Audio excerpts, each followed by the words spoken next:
With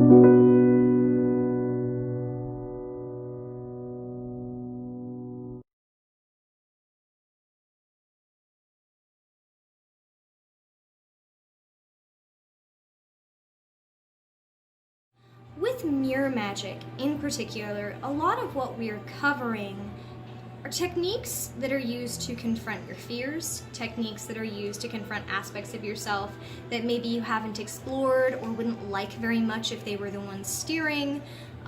Some of the techniques that we will be discussing are used to communicate with the dead or with other spiritual beings, whether or not you believe that what you're experiencing is independently generated or internally generated, all of which can be rather emotionally draining and traumatic. We encourage that you work with a mental health practitioner if you're going to be exploring certain spiritual paths, and we say that fully knowing that in America it's expensive and finding someone who's decent is difficult. We encourage you not to give up. There are programs online where you can text with a therapist. There are programs online that are sliding scale therapists. When we say that we recommend that you work with a mental health practitioner, try and find one that's respectful of whatever spiritual journey that you're going through, because there are those that will say, oh, you're using a mirror to communicate with aspects of yourself, or you're using a mirror to communicate with the spirits of the dead or with other spirits. That's insane. Let's talk antipsychotics. That's not a good mental health practitioner. In fact, that's seek a second opinion. And one of the things that I found as someone who provides pastoral counseling to people who identify as witches and pagans is there absolutely are good mental health practitioners out there who will be respectful of your cultural and spiritual beliefs. Shop around. Don't treat your first experience, your first negative experience, or even your second or your third as a sign that all mental health practitioners are like that, because they're not. There are a lot of posts online that will insist that you need a very particular kind of mirror in order to make this work. I have seen everything from you need an actual antique mercury glass mirror, which I've owned and I've used, and I gotta tell you, it didn't work necessarily any better for me than a 99-cent store mirror. There's a lot of metaphysical reasoning given as to why it has to be a mercury glass mirror. The one thing I'll tell you is that if you break them and they shatter, they're dangerous. There's a reason why mirrors used to be associated with bad luck if you broke them, because they were coated in mercury glass or with quicksilver, mercury, and if you broke it and then you cut yourself, you could get sick. So therefore mirrors were bad luck. It's also the reason given as to why vampires couldn't see their reflection in them, because they were coated with silver, which always drives me nuts in modern vampire movies and modern vampire books, because they still can't see their reflection in mirrors, even though we don't make mirrors using mercury or silver anymore. And they should be able to see their reflection in the mirrors if the mirror is backed with anything other than that. But basically what I'm saying is I don't care what kind of mirror you use. There's a lot of posting online that it has to be a flat piece of obsidian. I want you to think for a minute about medieval witches or Renaissance era witches who would have been practicing with mirrors, we know that they did, and who likely wouldn't have had access to obsidian. So obviously, obsidian is not a requirement. If you think back to the use of mirrored bowls in Rome, they were used for the same thing that we're talking about using mirrors for now, and again, are not a flat piece of obsidian. That doesn't mean that if you want to use a flat piece of obsidian, you shouldn't. Use whatever you feel comfortable with, use whatever suits your aesthetic, makes you feel powerful and witchy, makes you feel confident in what you're doing, and it looks pretty in your home. Because if you like a tool, if it feels good to you, you are more likely to practice with it. And the more you practice, the better you will get with it. If you spend a bunch of time trying to make yourself like a tool because the books or the article or the YouTube channel tells you it's the right tool for you, then you waste a lot of time using something that just doesn't suit. The way I think of it is like this. I don't wear shoes that hurt my feet. because then they take up room in my closet and they take money out of my bank account and I'll never wear them. I also don't own spiritual tools because they are part of the path that I walk. They are part of a daily practice on my part, and therefore they should be comfortable. They should suit me. Same thing. And I know that online there's a lot of going back and forth telling you what's right, what's wrong, what's traditional. You can find something to back up almost any choice that you made. If you want to be able to cite that the high such and such of Grand Poobah such and such used this tool in this way, you can probably find it. And in fact, regardless of whether or not you want to cite history to defend your practices, which you don't have to, there is no witch pope. Nobody can excommunicate you because you're not practicing the way they think you should. I encourage you to still do your research anyway. I see a lot of misinformation about the historical practice of witchcraft online. There's an interfaith website. I'm completely blanking on the name right now. It's like Pathos or Pentheos. A lot of the articles on there, they're just wrong. And like a quick Google search could have done those people a world of good in their research. And I really, really encourage you to get familiar with Google Scholar and the ability to just cut right through the bullshit and look at peer-reviewed articles. Cultural anthropology is your friend. A lot of witches I've noticed eschew historical research in favor of reading things that are only published by other witches, which encourages the spreading of the same misinformation over and over and over again. Like the idea that there was some grand unified witch cult that Christianity wiped out, that all worshipped the same deities and everybody was friends with each other. Didn't happen. Didn't exist. But there were amazing witchcraft traditions, many of which used mirrors. So if you want to learn what they actually did, get out of the witchcraft books and go into the cultural anthropology books. Do your own research. Maybe write your own witchcraft book. On that note, mirrors. There is something you should know before you start practicing it with it, which is that one of the reasons you hate your face in photographs, because most people do, is because you don't recognize it. When you look into a mirror, you are looking at a flipped reflection of you. It is literally the opposite of what anyone else sees when they look at you. It is literally flipped. They're just like how writing's backwards in a mirror, so are your facial features. When you look at your face in a photograph, you are seeing it the way other people see you. And some part of your brain goes, that's not me, that's a stranger, because you have only seen yourself in a mirror. One of the techniques that is used by people who are using mirrors as a spiritual tool is to look into more than one at once. To set it up so that they have multiple reflections bouncing back and forth. Part of this is that it's said that if it shows you multiple versions of you, it literally shows you multiple versions of you. Something to consider out of the practice that gets called Appalachian Conjure or Appalachian Cunning or Appalachian Folk Magic by people who are not from the Appalachian Mountains, who tend not to call it by any of those names, there's an idea that the thing is the thing. Water is water, earth is earth, a rock is a rock, and a reflection of you is a reflection of you. And if you have more than one reflection of you, you have more than one reflection of you. Basically, whatever you have is exactly what it is in magic. I hate trying to explain this concept. An apple is an apple. A rock is a rock. If you have rainwater, it represents exactly what rain represents. If you have soil, it represents what soil represents. If you have multiple reflections of who you are as a person, then that's what you're speaking through the mirror. That's what you're talking to. That's what you put yourself into communication with. So one of the problems that I run into when people are like, well, how do you do this? How do you set up your grand elaborate ritual? I don't.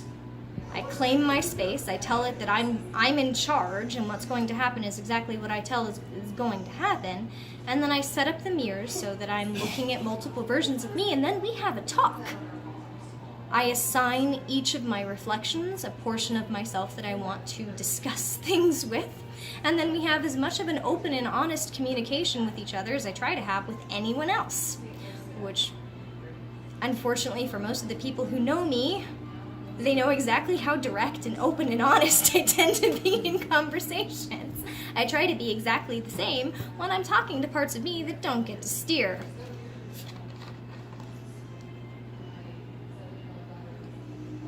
If you are in the atheist or secular or agnostic or questioning or seeking, the skeptic's corner of this, then the value in this is the same as it would be for someone who is spiritual. The idea is to assign each reflection a portion of yourself that doesn't often get to be seen clearly. One of the things I want people to understand is that the only person you're stuck with, the only person you have to live with for the rest of your life is you. Your partner, your friends, your family, they have absolutely zero obligation to stay with you. You do not own other people. They can leave you whenever they want. You can't leave you. You can't sort of go like, no, I'm just not gonna. Well, I guess there is a way to leave you. Okay, how do you leave you? Suicide. See, I feel like that's just a new exploration of you.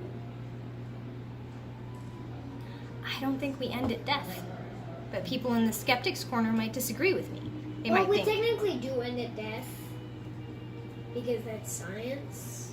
okay, you can be in. If you I feel believe... Like there's more after it, it can't just be, you're done.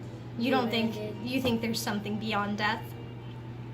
I think it's kind of a combination of the two.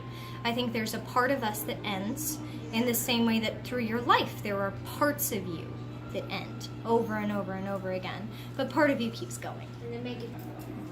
One of the things that you can get if you set up your succession of mirrors in a particular way is that the reflection appears to grow deeper. Where you have sort of shallow you, and then not as shallow you, and then deeper you, and then deepest you.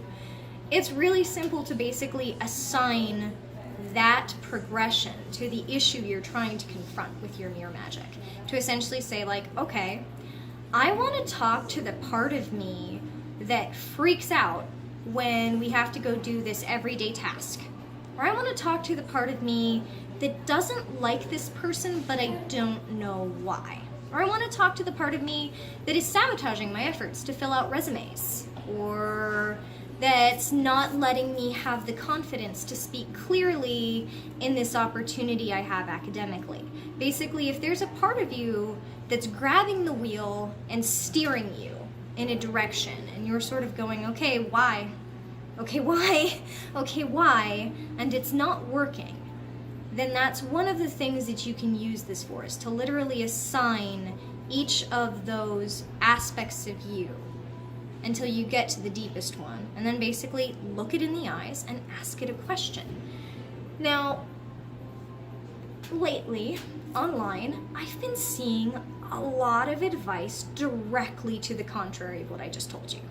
So in the spirit of honesty, I'm gonna relay to you what opinion I'm seeing expressed about internal communication and talking to the deepest parts of you, and why I disagree with it. And then I'm going to encourage you, actually now I'm going to encourage you to make up your own damn mind. I have a problem with this. I have a big problem with this, but I don't know you. You know, I'm kind of the opinion that no one tends to really know anyone else as much as they know themselves. So, you know you, and you know what works for you. So keep that in mind as I explain this. I'm seeing a lot, in particular in the Facebook witchcraft community, which is rapidly growing, which I think is both amazing and rife with the dissemination of misinformation. Oftentimes dangerous misinformation. Stop telling people that ginger cures cancer. You could eat so much ginger that your stomach explodes, and you won't get enough of the compound in ginger that affects cancer cells to help you. And even then, even when it's processed to get the right chemical out of that, it only affects certain kinds of cancer. Stop it. Stop telling people to come off chemo. On that note, I'm seeing a lot of people saying that you shouldn't look at your fears. You shouldn't look at the part of you that's saying you can't do something or that it scares you. That you shouldn't look at the part of you that's worried or anxious. That you shouldn't confront the negative feelings that you're feeling. I saw one such post that was like, experience faith, not fear. Don't look at the fear because it will break your faith. Just run forward anyway. Yeah. I want to cite a study that was done recently. They took a bunch of people with known phobias and with their consent put them in a room with the phobia. So say there was a glass tank, and we'll use spiders as an example, although they did a lot of different studies. And they had them try walking up to the tank that contained what they were afraid of. And they had them first say, I am afraid of the spider. Then they tried having them say, I am not afraid of the spider. Then they tried having them basically ignore that the spider was there. Sort of go like, nope, there is no spider. There is no spider. I don't see that. And then they had them stay silent and just ignore it altogether. And they looked at their brain scans after they did all of this. The one that was most effective at calming their fear, at calming their anxiety, was to look at the tank and say, I am afraid. It worked the best. The second best was to say, I am not afraid, I am in control, I have nothing to be afraid of. The second best was still significantly less effective than the first. The most effective method of confronting your fear is to look at it and go, yeah, I'm afraid. The most effective means of conquering feeling negative about something is to say, you know what? That was awful. I did not deserve to have that happen to me. I was the victim in that. That was not okay. Someone took advantage of my trust. Someone abused my vulnerability. I'm not all right with that, and I'm not going to let it happen again. I'm not sure where our community went with this embracing of spiritual bypassing, this embracing of a really warped version of the positivity movement. And before we go too much further in using this as a tool of confronting your deeper selves, one of the most effective things that you can use mirror magic for is to look at it and say, I am valuable. Yes, with my stretch marks, my acne, my hair that I'm not happy with, the crow's feet around my eyes, the circles under my eyes, my yellowing teeth, whatever. This is the body I've got to get me around. And that's all it has to do, is get me from point A to point B. And regardless of what it looks like, and regardless of whether some cis straight guy out there finds me fuckable or not, I am valuable. I keep seeing people say, instead, I am beautiful. I will find myself beautiful. Why? Why is your value associated with beauty? I mean, I know why, because you probably live in America if you're watching my videos, and we believe that people are only valuable if they're beautiful. So the argument is to rush and say, everybody should be considered beautiful. Everybody should be appealing to straight cis men, right? Like, that's our human value, is whether they think we have any. No. And I'm not trying to say that if you are fat or acne prone or stretch mark riddled, you're not beautiful. I'm trying to say that you're valuable whether you're beautiful or not, and that it is more important to understand your intrinsic human value than to try and convince yourself you match a messed up European Western standard of beauty that nobody can hit because it's Photoshop. On that note, if you're going to use a mirror to convince yourself that you're okay with who you are, try to do the version that accepts that you have limitations. One of the really unhealthy things I keep seeing in the Facebook witchcraft community is them telling people who are differently abled that they can conquer their differently abled bodies if they just believe in it hard enough. Where someone who is differently abled will say, I cannot do that. And someone else will go, you could if you really believed that you could. No, friends. If someone is wheelchair prone, they cannot climb the mountain, and no amount of chanting Om is gonna change it. They should be focusing on saying, you know what? I can't climb the mountain, but there are other mountains I can climb. I can climb the mountain of feeling like I have to earn your approval, you able-bodied jackass. I can conquer the mountain that says that I'm not valuable because I can't climb the mountain. I can conquer the mountain that says that I am secure in who I am as a human being and that society is failing me and that I have a right to be pissed off about that. People cannot fail society because society is meant to take care of all the people within it. Society fails people. People don't fail society. When you're using your mirror to confront the deepest parts of yourself, to work on self-love or self-actualization or self-realization or just being comfortable in what you're stuck with, I want you to focus on contentment. Sort of going, all right, you know what? This is me. You know, and it's not perfect and it's not what I would have designed for myself. But if this is the temple that I am moving around in, then I'll take as good a care of it as I can.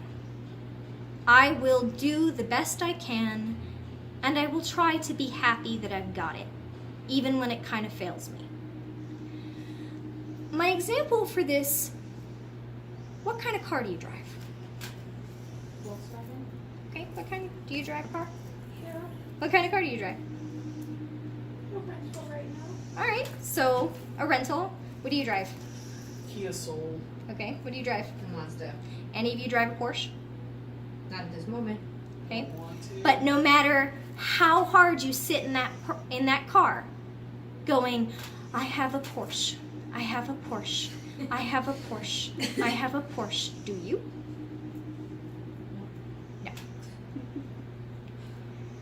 What you can do with magic is much closer to going, this is the car I have.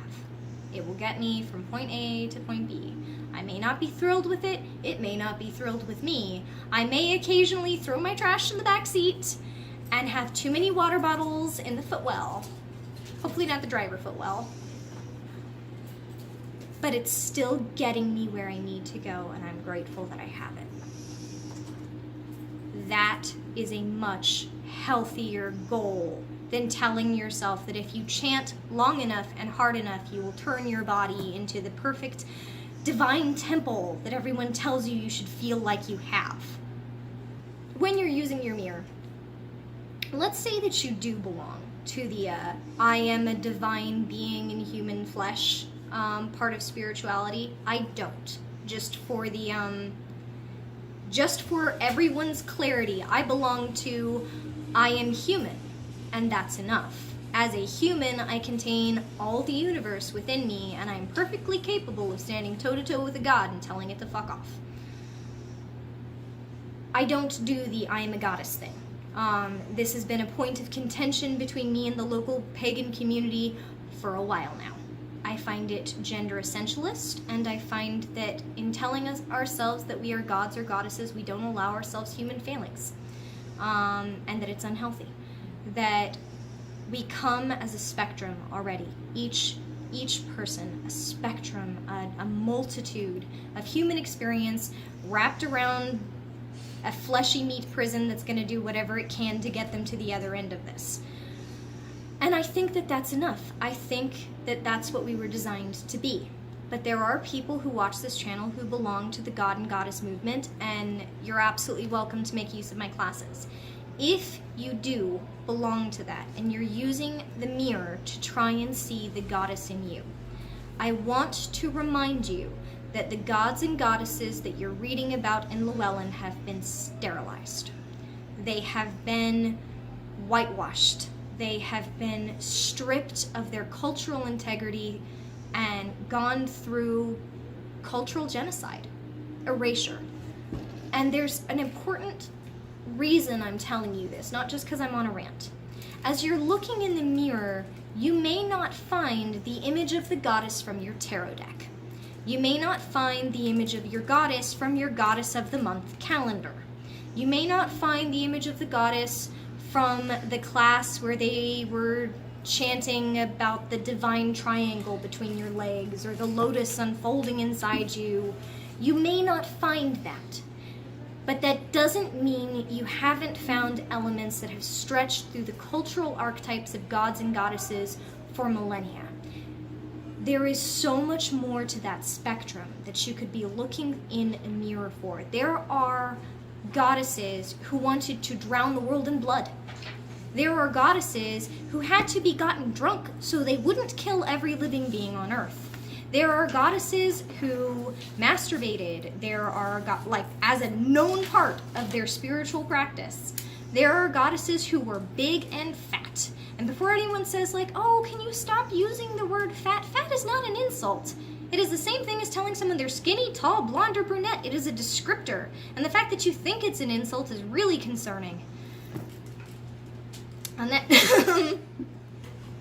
There are goddesses who were depicted as having huge pendulous breasts, gigantic butts, and big thighs that absolutely would have rubbed together when they walked. There are goddesses who are depicted as being the goddesses of sex, of war and intellect, of the planning, of precision strikes, of technique. Literally the technique that you would have to master to weave or play an instrument. The fact that everyone wants to boil down divinity into women being the gentle, loving mothers who provide emotional labor for free, forgive everyone's faults, and act like doormats, and all men into constantly sexual hunter warriors. That's Western. That is a very Western idea of what a man and what a woman is. It's flawed in Western culture. It certainly does not stretch as a catch-all over all the divine that's out there. And if you're sitting there using a mirror to try and stick yourself into what the goddess movement says is the feminine divine, you are setting yourself up for a lifetime of people finding you inadequate and you finding you inadequate as well. No one is the perfect divine mother who is always loving and always giving and always forgiving and lines up to provide constant emotional labor. And it happens that a lot of the women who are encouraged to do this also encounter the part that's oh, never be negative and don't let yourself confront how you're feeling, and if you aren't getting what you want, then you're not giving enough. If you're sitting with your mirror trying to embrace your divinity, and you're using that cultural connotation to do it, you are setting yourself up for exhaustion. Spiritual, physical, emotional exhaustion. It is my recommendation to take a look in the mirror and say, all right, so say I am a goddess. Say I am divine. I have got the fervor of the gods inside me. I've got the power of the gods inside me. I get to decide what I do with it. Day to day, moment to moment, I get to decide who I help and why. And sometimes the answer is going to have to be no. And if someone has a problem with that, then I'm just going to remind them that divine works in mysterious ways. So, on that note, if you're using the mirror as a tool to explore inside yourself, I want you to remember a couple of things. Nobody likes every aspect of them. Nobody. And I absolutely don't like every aspect of me. And there is a very fine line that you walk between doing the I don't like every aspect of me, but I'm not going to cage them, and I'm not going to erase them, and I'm not going to cut them out. I'm going to understand where they came from, accept them, and then maybe they'll fade on their own, because sometimes acceptance is all that's needed, and maybe they won't, but I'm going to pick what steers from day to day and accept that, you know what, everybody's got parts of them that they don't like. And the it's just who I am, deal with it end of that spectrum. You met that person?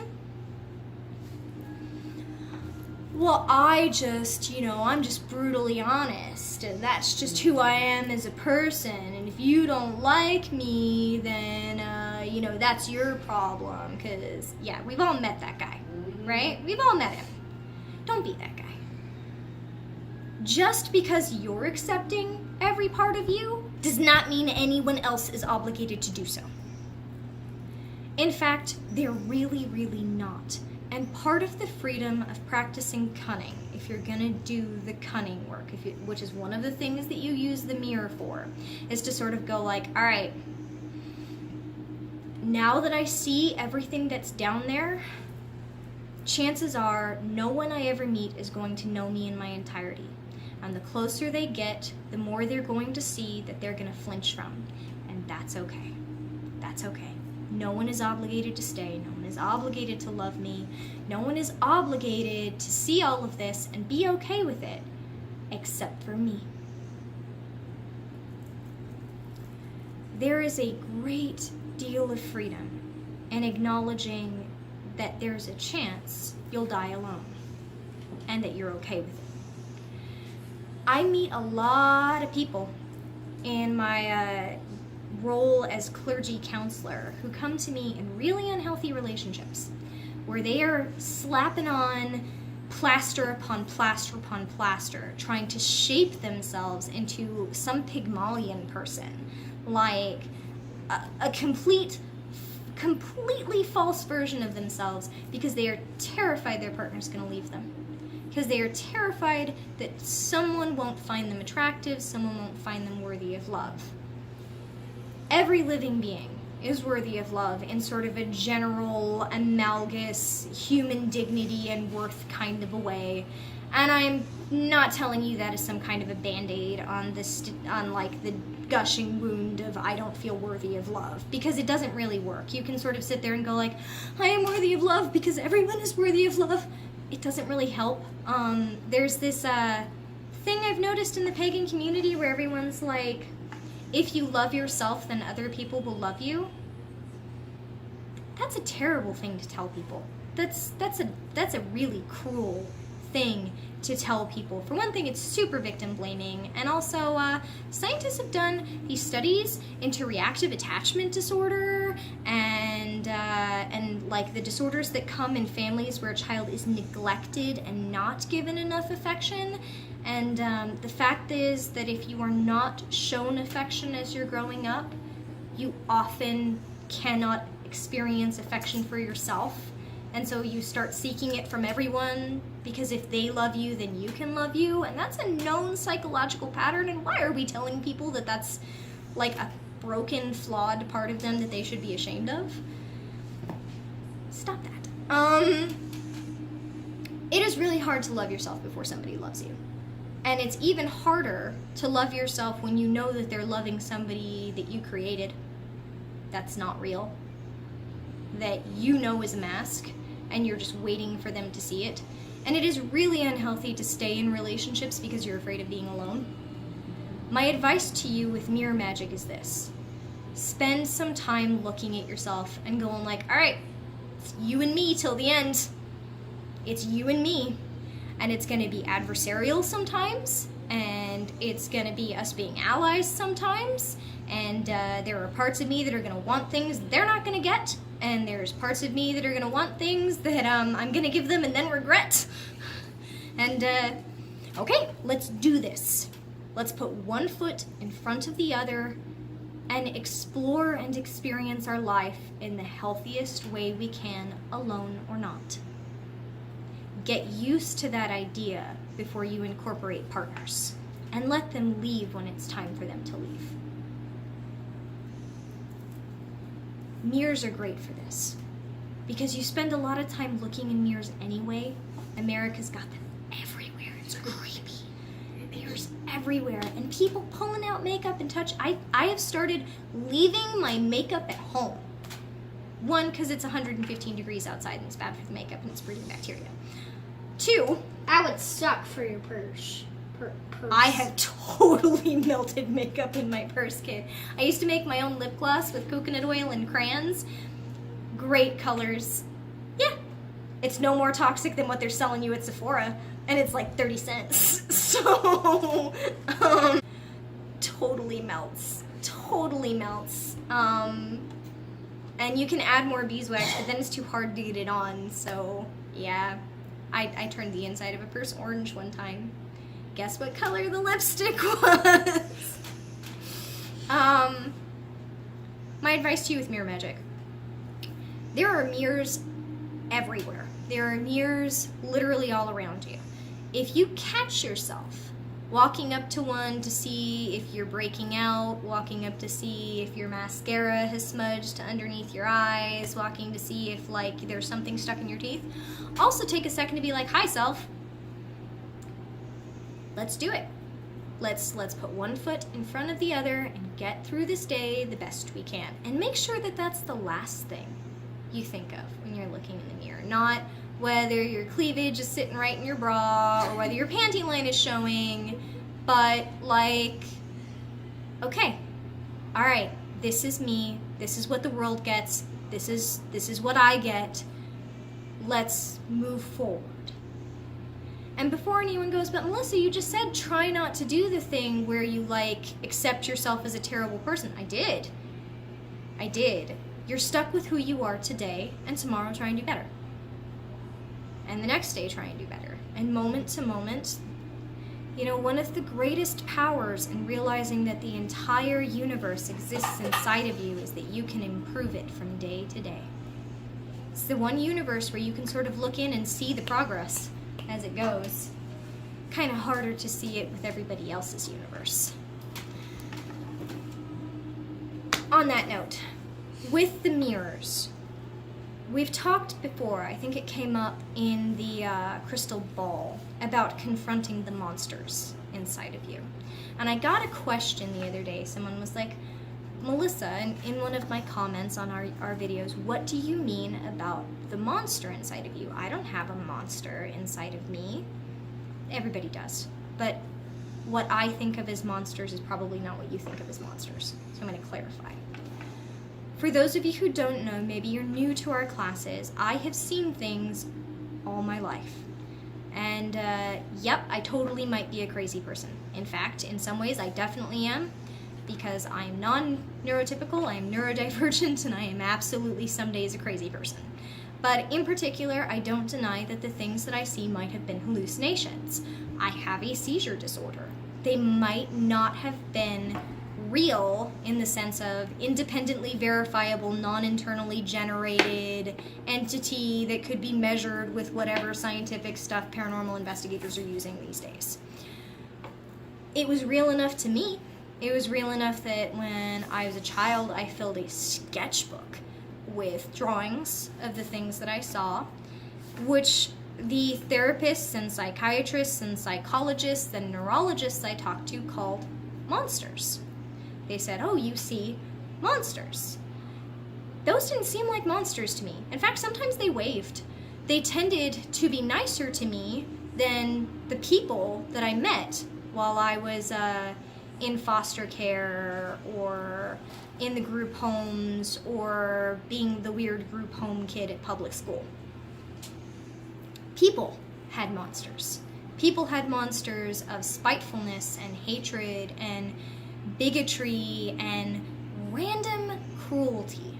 Random cruelty. You ever notice one of those moments where everyone could exhibit empathy, could exhibit sympathy, could give a damn, and you watch as like everyone powers that part of themselves off and cruelty powers on instead? And the thing is, some of those people are decent people. And you watch, and it's like a switch flicks in their mind. And I've seen a lot in the social justice community, and I am a proud social justice warrior. Before anyone goes, oh no, you're an SJW. Yeah, I am. I've seen a lot of people saying like, oh, well, you're either a good person or you're not. No.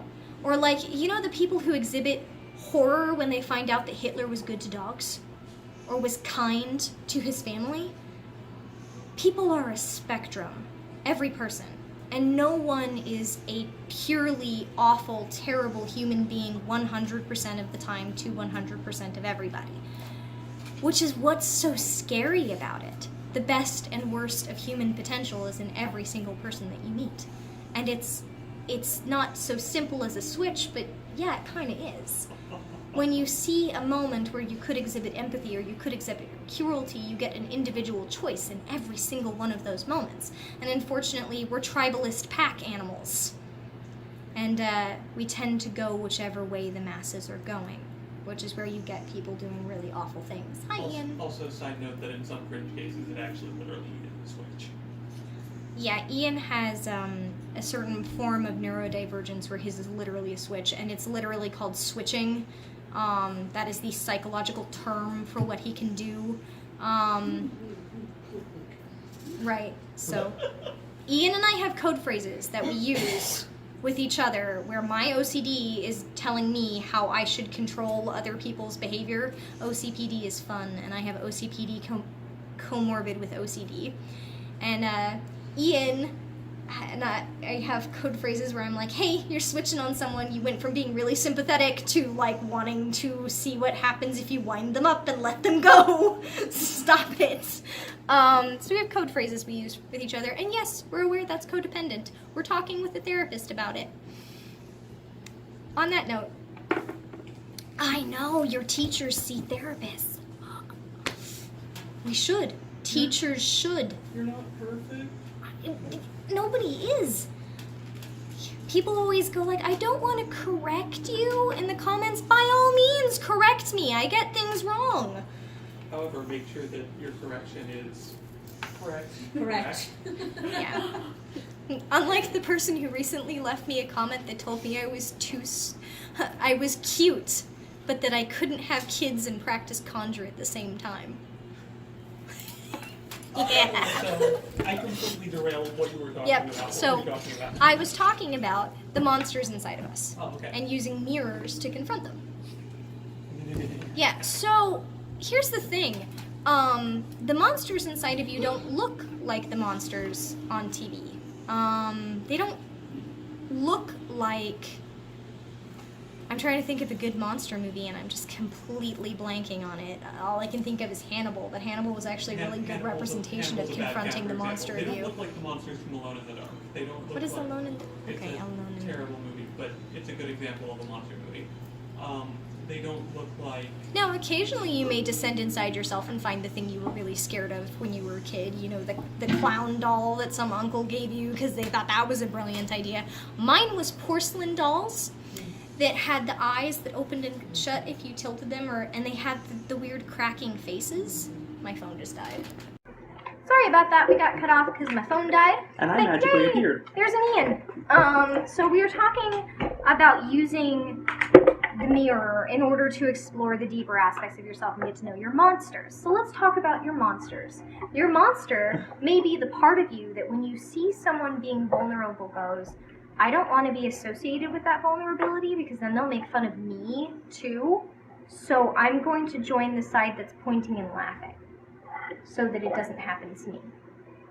Your monster may be the part of you that sees someone making a rape joke at a party and goes, you know, I don't want to be that person who like ruins the fun by saying something. I think I'm just gonna go home. I'm not really comfortable with these people, but I'm not gonna say anything either. And then you leave, okay? And before you go, well, that's not fair. You're judging me. You don't know the circumstances. I do, because I have those voices. And you get to make a choice every moment of every day whether you let them steer. And there are days that I did. That last one's probably not a great example. You very rarely, yeah. That's pretty for uncommon. me. But that's because I have a huge issue with rape jokes. You may say that you're a survivor, a victim of sexual abuse, and now you're triggered and you're upset and you're frightened and you need to leave. I'm not judging, okay? I'm saying that everyone has that. That everyone has the part of themselves that goes, you know, I really just want somebody else to do this work right now. I don't wanna. Maybe if I kind of play up how crappy I feel and exaggerate it a little bit, someone else will step in and do it for me. Okay? Do you have examples of monsters? I do. I also want to make sort of a general note here. We have been trained as a society to have connotations to the word monster involving something that looks aberrant, unusual, aggressive, and violent. A bunch of our monster stereotypes are racist and ethnic stereotypes. Just so you know. Yeah, okay. That's not where I was going with that. But, it is therefore important to know that in the context of this conversation, that's not all that we're talking about. Although I absolutely have parts of myself that are more violent. Oh, yes. I have parts of myself that are... But you can... I'm trying to figure out the English word for that. They root me on. They cheer me on when I'm being petty, spiteful, violent, cruel. Because it turns out there's a part of our brain that rewards us for that. Mama, Yes, darling. can we go to the pool today? We'll see. Just so you know, there's an evolutionary advantage in tribalism, in standing with your tribe and eschewing outsiders, forcing them out. There's actually 2 evolutionary advantages to this. One of which is that if you stand with your tribe, you're not going to starve. You're not going to freeze. 2 is that they have found that outsiders, when pushed out of a culture, end up actually forcing culture to move forward and make advances. So the eschewing of outsiders and the pushing them out actually causes the entire culture to jump forward. Think when scientists were being killed because they made scientific advances, that just drove on culture to continue. Never mind, it's a whole thing. There's some really fascinating articles on Google Scholar, which I recommend that you read. Yeah, that is beyond the scope of There this are class. parts of your brain that literally give you endorphin cookies that go like, oh, you're being a petty, cruel, spiteful, mean, violent person. Endorphin cookie. It does. This is a thing. And everyone has that. And the problem is that as a society, we are designed to stand around going, oh no, I would never. Yeah, you would. Clutching your pearls. I know. Right. Oh no, won't somebody think of the children? I say it with a naked woman's eye. In fairness, she's on campus. Right, so it's art, not porn. Fair enough. Most of the important bits are covered. Right. No, There is an evolutionary advantage to giving in to those voices, but there's a societal advantage to denying that you give in to those voices. And then that leads to a different problem. Private cruelties. There is a thing that people do where they look around and they realize no one's watching. And in our lives right now, someone is watching all the time. We carry around with us our phones. We are literally always hooked in. We share really odd, really intimate, violent, aspects of our lives. You have to actively try to be unobserved. Yep, and there's this tendency to just sort of make every part of your life performative, which was already a problem, and I'm not going ooh, technology is bad. It's amazing that you have the sum of all human information and misinformation at the sum of your fingertips. That's amazing. I can read almost any book on this. It's fantastic. I mean, not right now. Because it's dead. It's dead because I was reading on it earlier. I was reading fairy tales before they were turned into Grimm's Brothers sexist fairy tales, because I'm teaching a class on it on Saturday, so I'm brushing up. There's this tendency to live performatively in American culture already, and it's exacerbated by how much time we spend online. And that's leading to an increase in looking around, realizing nobody's watching you, and thinking, I can get away with something really vile. I can get away with something really cruel right now. And our brain will leap on it. It'll seize on that, and then we look back at it and we're like, what the fuck? Now, your cruelty may be different than my cruelty. I am a objectively terrible person down there. The stuff that I am tempted to do is really bad. So, Yours might be, I'm gonna eat the last of the dessert. And then my husband doesn't get me, and it's my little vengeance for the fact that he never puts the seat down and never takes out the trash unless I nag him 16 times, and he comes home and immediately puts his feet up and watches TV like I don't work and take care of the kids, so I'm gonna eat the last slice of pie. That might be your private cruelty, and you may feel bad about it at 3 o'clock in the morning. Don't. Make him do his fair share of chores. And keep stealing the pie until he does. This is not directed at Ian. Ian is very good about helping with the chores. this soapbox went in an interesting direction. I did used to eat the last piece of pie. That was me. I'm Yeah. not surprised. I made the pie though, so like. Can I refocus for a Yes, second? you can. I would appreciate it. So, I don't know who all in the audience is familiar with the work of the philosopher John Hobbes, who's most famous for saying that the lives of humans are nasty, brutish, and short in their natural state. Basically, the monster is you as a Hobbesian creature, because everyone absolutely has nasty, brutish, cruel, spiteful pieces, and essentially the purpose of society is to spackle something on top of that so that we're not treating each other horribly all the time. Okay, tribalism. You find, The thing is, but when we create our spackle, and one of the things that mirror magic is so great for is letting you create your spackle. Like, letting you shape it, yes. letting you understand it, is that we seem to shape it backwards. Everyone is more ashamed of being called a racist than being a racist. They're more ashamed of being seen as sexist than it being sexist. They're terrified to acknowledge their privilege or right, it's sort of the advantages they've had since birth. the easiest way to never be called a racist is to not be racist. Well, here, I'll give you an example. There's Right. 7 billion people on this planet, Yeah, and why not? absolutely all of you poop and pee.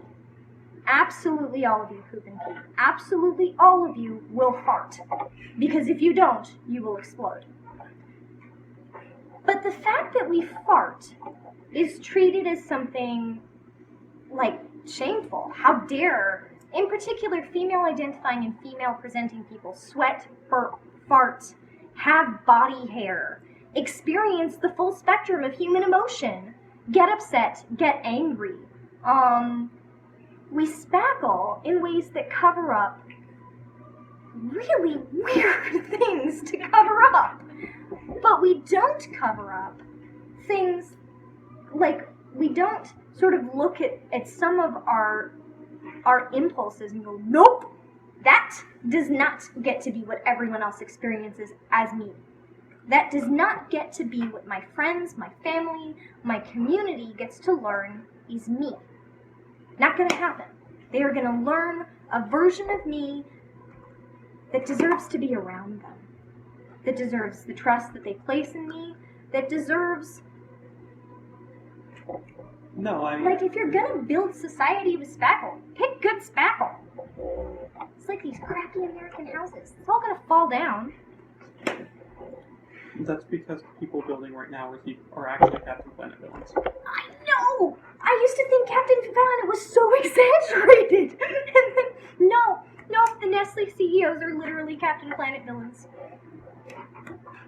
Anyway. So where do you think criticism has a place in this? I think that when we criticize someone, we need to look at whether we're criticizing them for being a person who exists in a fashion that we don't favor, or whether we're criticizing them for something that hurts us.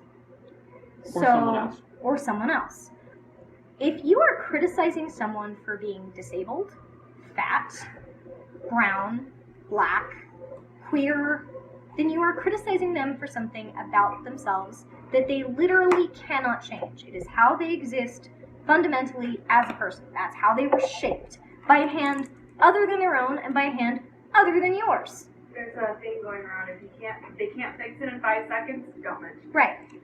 But if someone is doing something that legitimately hurts you or someone else, such as encouraging bigotry, encouraging violence, spreading hate speech, spreading oppression, spreading gossip. spreading vicious gossip, that is the time to criticize. That is the time to sort of step in and go, hey, friend, I don't know if you know this, but this is harmful because of A, B, and C. You didn't know before, at least I'm going to presume you didn't know. But now you do. So you get to decide whether you're going to be the jackass who continues doing it now that you know, or whether you're going to be a better person and choose not to, and choose to go from this and educate others so they don't make your same mistake. Because I assume it was a mistake. And then they'll go You have an incredibly either... southern way of going about that, by the way. See, I always give them the opportunity to be like, oh no, I didn't know, it was genuinely a mistake. And then some people are like, no, it wasn't a mistake. I was intentionally a horrid person. I'm going to keep being a horrid person. And it's all right, Janet, we're not friends. We're just done. And I'm not going to waste any more time on you. So I just want you to know that sounded a little bit like my little villain. Yeah, but people act like that. I know. People I'm just act letting like you the know. villains in children's shows. It's really weird. Anyway, on that note, I stole your fidget. There you go. That's okay. When you're sitting there with the mirror, that's a really good point. Can you change it? When you're sitting there with your mirror and you're looking at yourself, can you change it? Let's say that you've spent the last 20 years with every fad diet out there, with every horribly misinformed mess of American medicine. It's the second time I've made that error. Medicine that seems to think that all of our health difficulties have to do with our weight. And you've tried every fad diet out there, which, stop, eat food, please. You can look at it and go, all right, I tried to change that and it didn't work. I cannot change it in 5 minutes. But I can go out today and try to do one kind thing. Just one. Just one. And it can be a little one. It can be a little one. I'm tired, and my feet hurt, and capitalism sucks. So I'm just going to pick one little kind thing I can do. And let that be your power for the day. Your verve, whatever gets you moving, sort of go like, all right, I'm going to find a person who needs some kindness today. I'm going to find someone who needs some kindness. And that is what is going to get me through my days. I'm going to find someone who needs kindness because there were days that I needed kindness and nobody gave it to me. This is not how I get through most of my days. No, Ian is... Which is funny because I'm actually the rage-fueled partner. But... Anyway, on that note... There's also, because this is sort of of personal relevance, can you change it is also a relevant question when you're looking at the things that may make you a terrible person.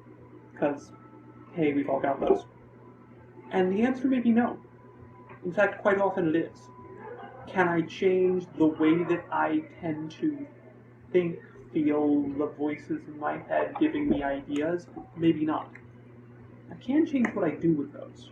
I can change the damage and the spread of the damage. Yeah. And I won't... Guys, you are not going to be perfect at this all the time. No. I recently, like 2 weeks ago, had an OCD meltdown on Ian. Years of cunning work, years of behavioral cognitive therapy, years of... yeah. And it happened. And that's when I get to go back to my mirror and be like, alright, What's going on? what's here? going on? Now, I tend to do this in the bath. I tend to have my mirror, and I tend to work in the bath. Because I have found that heat and water and floating are great for getting me in the right state. Also, there's a fantastic effect of water to distort your body when you're looking at it, and mirrors to distort your body while you're looking at it, so you can kind of play with that effect. Yeah. I also tend to do this the conjure way in the dark with a candle. Yeah, I really like completely dark silent rooms. Finding one can be tricky. Yeah, it's really hard to find complete darkness in Vegas. Invest in good curtains. In particular, when you're doing the dark and the mirror, please remember, you will literally see a monster. It is a known psychological effect that if you stare in a mirror in a dark room for 5 minutes, your brain will start distorting the facial features that you're looking at, and you will see something monstrous. Now, It is from this that games like Bloody Mary come from. Now, if you are good at harnessing your own pareidolia, You can use this intentionally. effect. One of the interesting things about the human brain is it tries to see faces everywhere.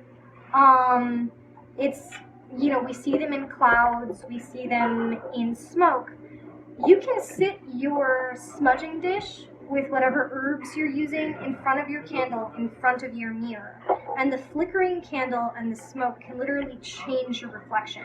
As a skeptic or a spiritualist, this is either way. It's just a thing that happens. It's a really good way to steer your pareidolia. Take advantage of the fact that your brain will try to see someone there anyway, and pick who you're going to see, who you're going to have a conversation with. Yeah. Now you can add whatever summoning tools you want to this, circles and paints and candles and sigils and etc.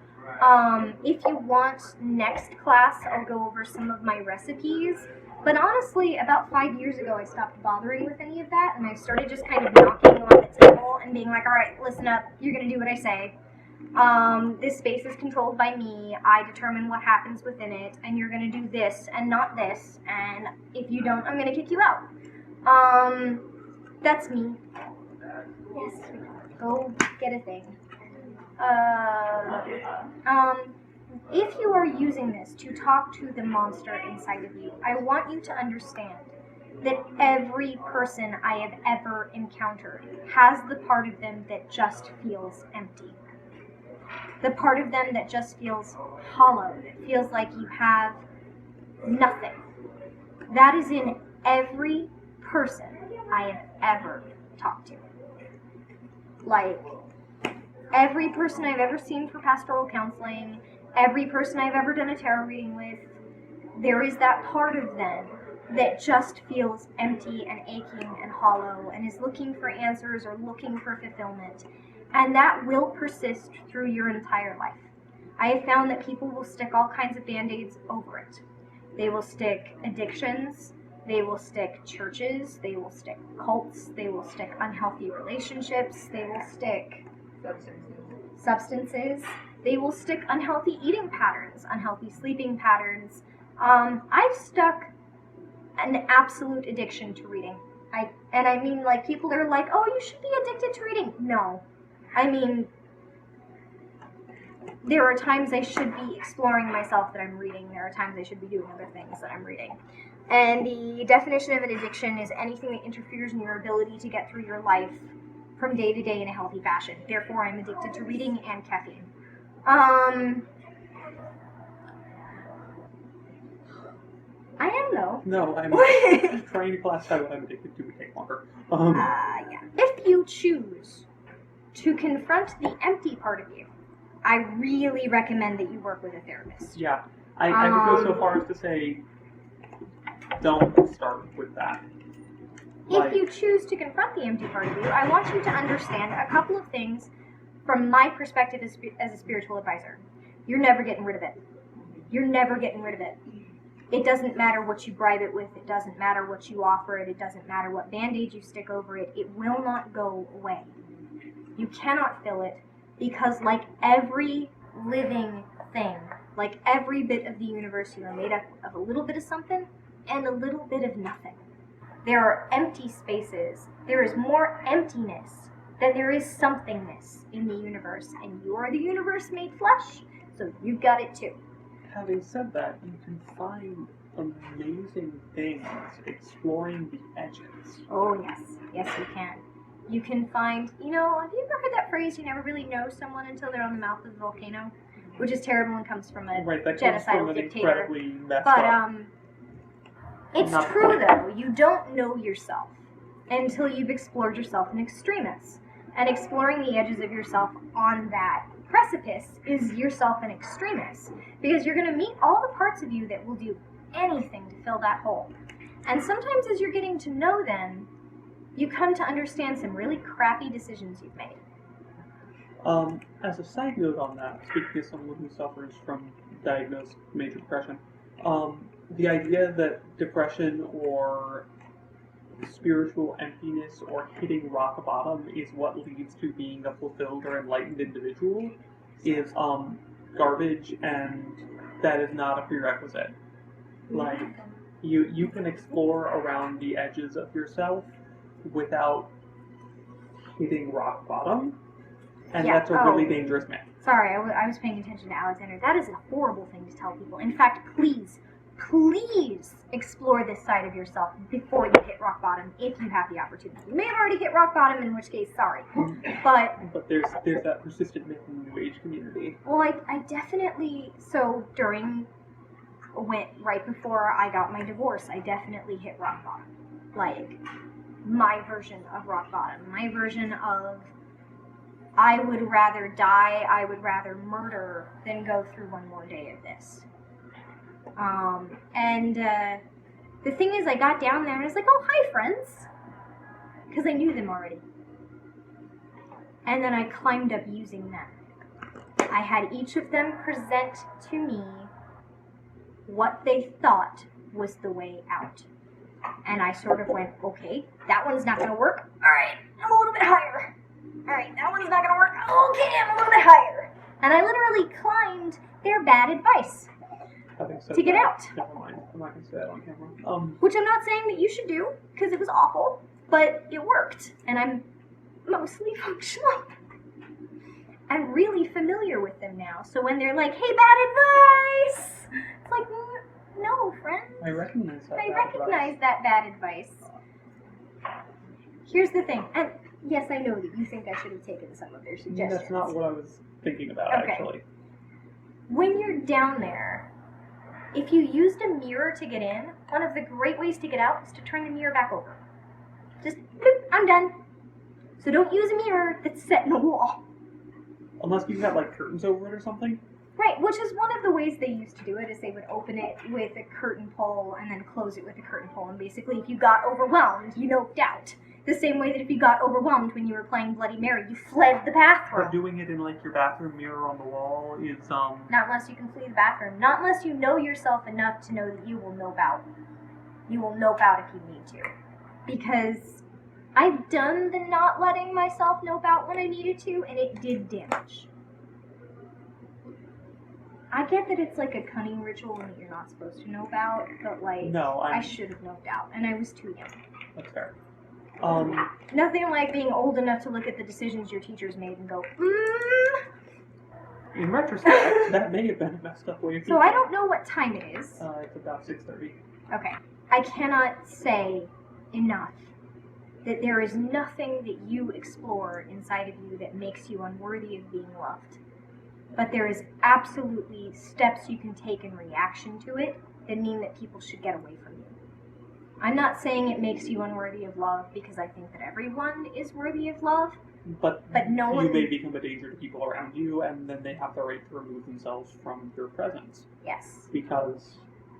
And before anyone says, well, Melissa, do you love Nazis? No, I don't, because I'm not a perfect person. Well, okay, so... I understand that they come into it from an unhealthy place already, and that people take advantage and brainwash them. And I sympathize and I empathize, and I love the part of them that's dying with every step that they take in that direction. There are better people than me who can... The Christian concept of hate the sin, love the sinner. Hate what they do. So, okay. To sum up, in abstract, yes, every person is worthy of love. in the abstract. Yes. In specific application, that does not mean that any individual is capable of or obligated to love any other individual. Thank you. Well put. Every person is born intrinsically worthy of a universal love. And I believe that everyone can return to being worthy of a more individualized love. Yeah, people absolutely stray. But the impulses you have are not why. The fact that you have those makes you just like everybody else, which is one of the fun things about being human, is that you are both entirely unique and also like everybody else. I'm not sure where everyone got the idea. No, okay, Aleister Crowley. So I can actually answer this question. Aleister Crowley got his ideas about becoming a perfect person from a horrible misunderstanding of Western Hermeticism, therefore a horrible misunderstanding of alchemy. And a horrible misunderstanding of Eastern traditions such as Tantra. In both cases, the aim is not an abstract perfection. The aim is a perfection of you as you are. The aim is transformation, step by step, through procedures that you do over and over and over Tantra again. is basically In cunning, oversimplification. Tantra is kind of Eastern alchemy. Yeah. Well, tantric sorcery in particular. In particular, the cunning tradition calls this honing, where you sort of get an image of the goal and you sort of hone yourself towards it.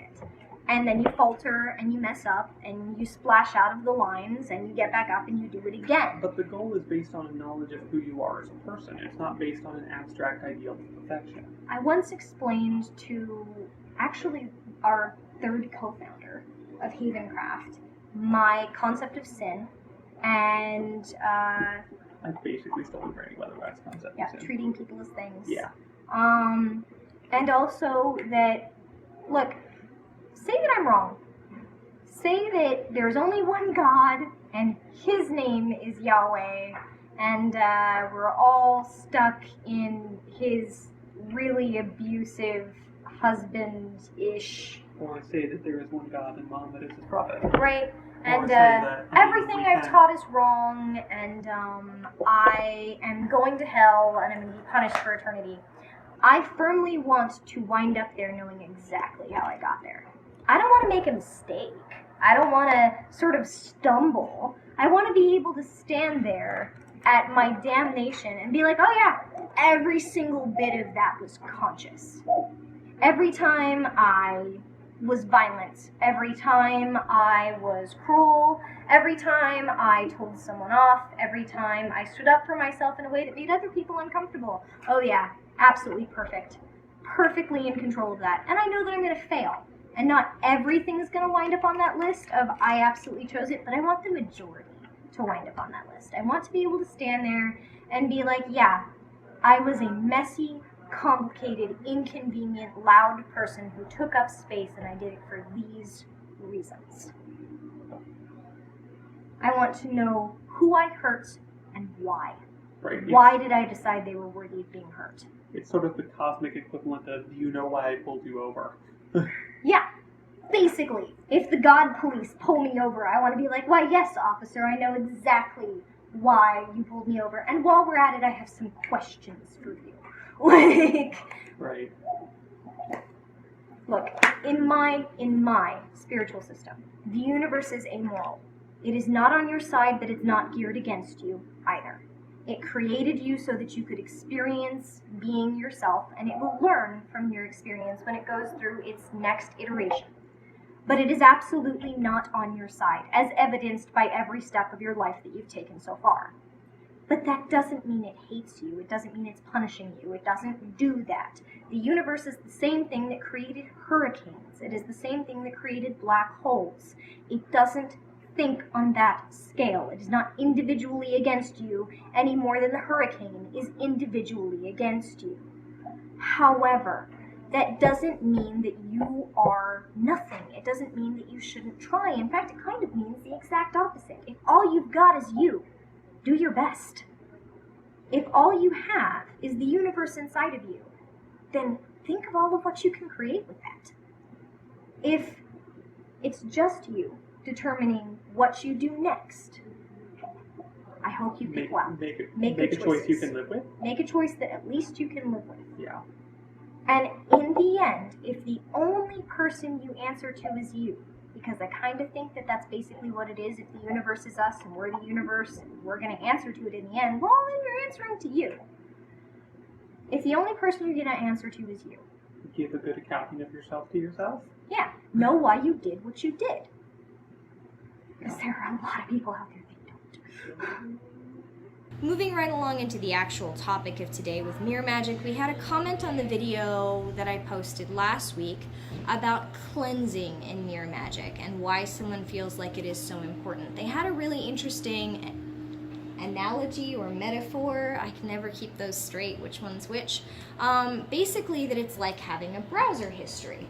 That if you've used a mirror over and over and over again to communicate with spirits or with aspects of yourself, it tends to build up a record of those transactions, and eventually you're not getting a pure accounting of what you're attempting to communicate with. It starts to have a slant, and it starts to slow down or bog down the process. I both agree and disagree from my own practice, but I do think it's useful advice. I tend to think that in Western occultism, people over-cleanse their tools. This idea that you have to cleanse it before and after every use. I mean, I guess if that feels right to you, if it's comfortable to you, it doesn't work for me. I like to allow my tools to develop a bit of a personality. I like them to be quirky. I like them to feel like something. I don't like them to feel blank. That's just me, though. I tend to cleanse my tools if they start feeling icky, the same way I clean my house if it starts feeling icky. I do, however, practice a technique where I keep a strict claiming on the space that I work in, where I follow the lick it and it's mine method of magic.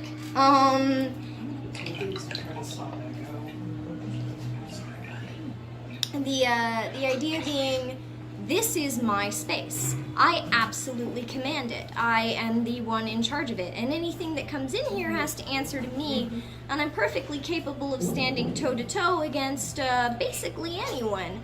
So, make something of it if you will, but this is mine, and I control it. And I tend to use that control to carefully filter whatever comes through, whatever tool I'm using. I have a certain set of things I say over and over and over again until it feels like it's true, because I come from a magical tradition where you tell something what its job is. One of the methods that you may find if you start looking into Appalachian cunning or Appalachian conjure, or whatever you want to call Appalachian folk magic that no one from the Appalachian Mountain actually calls it, is that in order for a thing to have a job, you have to tell it what its job is and what its limitations are. So if you're working with a mirror, you would be like, hey mirror, you may only show me an accurate reflection of what I ask you to show me. You may not deceive me. You may not permit anything that speaks through you to deceive me. You may not permit anything that speaks through you to attempt to harm me, either via miscommunication, misinformation, misportrayal of who and what it is, or by influencing me in one direction or another via manipulation. You may only show me what I ask you to show me, and if something attempts to leave something behind in this device, do not permit it to do so. Thank you, mirror. That's your job. I expect you to do it. If it doesn't feel like that sticks, if that doesn't feel like a method that works for you, then you may have to write up all of your instructions and burn it and pass the mirror through the smoke. Or you may have to get yourself some oils that match your intentions, anoint your hands, anoint the mirror. I have a friend who regularly takes cleansing water that they put things like cedar and lavender and rosemary in, and they pass their mirror through the water, and as they're passing it through the water, they're reminded of the intentions they have for its function. Everyone's different as to how they like to approach the cleansing and claiming of their tools. Mine just tends to align with my basic personality, which is that I'm bossy and mean. So I'm bossy and mean with my tools too. Where we left off last time was, if you are going to use this for communication with yourself, you could use it to talk to the aspects of yourself that you don't like very much and that don't like to give you straight answers. The examples I gave included the part of you that waits until nobody's looking and encourages you to petty cruelties, or the part of you that only does good things when you think that someone else is paying attention. I also gave examples of internalized violence, bits of you that want to hurt others or that want to hurt you. I gave examples including laziness, that isn't exactly laziness, but rather is a hesitance on a part of an aspect of you that isn't being clearly communicated. So like when you can tell that something's going on because you're avoiding a task, but whatever's making you avoid the task hasn't told you why you're avoiding the task. There are other examples, however, and after Ian and I went home from teaching class last time, we discussed it. We talked about petty cruelties, and we talked about violence and self-directed violence, but there are monsters inside of you that are shaped like exhaustion, compassion fatigue. I can't care anymore because there's nothing left to care, or I can't be angry anymore because there's nothing left in me to be angry. There's a lot of compassion fatigue right now. We've got an angry orange Nazi. Hey, sweetheart, what's up? Do you want me to pause it? Sorry about that. I had a munchkin with a crisis. They're fine. It's nothing. I mean, I'm not gonna denigrate them being anxious. Just, they're not injured. Okay, so where was I? Right. There's a problem right now that I've noticed, in particular with anybody who's paying any attention, is that there's one awful thing after another in the news right now, and there's definitely a wave of white supremacy taking over, and white entitled, rich, affluent, old assholes getting away with a lot of terrible things. I think I woke up this morning and, trigger warning, there was one story where a Catholic priest said that he wasn't aware it was illegal to rape children. Where it turned out that another $15 trillion in tax cuts had been passed for the rich while everybody was paying attention to the Kavanaugh thing, where how many people had died in mass shootings over the night, and it was just one story after another, and I left Facebook. I went, you know what, I have not even had my coffee yet, and I'm already re-traumatized for the morning. And that's happening, this re-traumatization, this re-victimization. If you are a victim of police brutality, if you're a victim of sexual assault, if you're a victim of an oppressive and all-pervasive system right now, you're exhausted. You're worn down. There's compassion fatigue. There's anger fatigue. And they know it, and they're taking advantage of it. And they know that everyone's so busy scrambling to, not starve to death, that everyone's too busy to fight back, and that they're just going to keep getting away with things. And right now, for a lot of people, the monster inside of them isn't just the anger or the rage or the sexual desires they don't want to acknowledge or the shames that they don't want to acknowledge. It's the worn down, exhausted part of them that they don't want to acknowledge, where they've passed their 6 apparently dying homeless people for the day and they just don't care anymore by the 7th.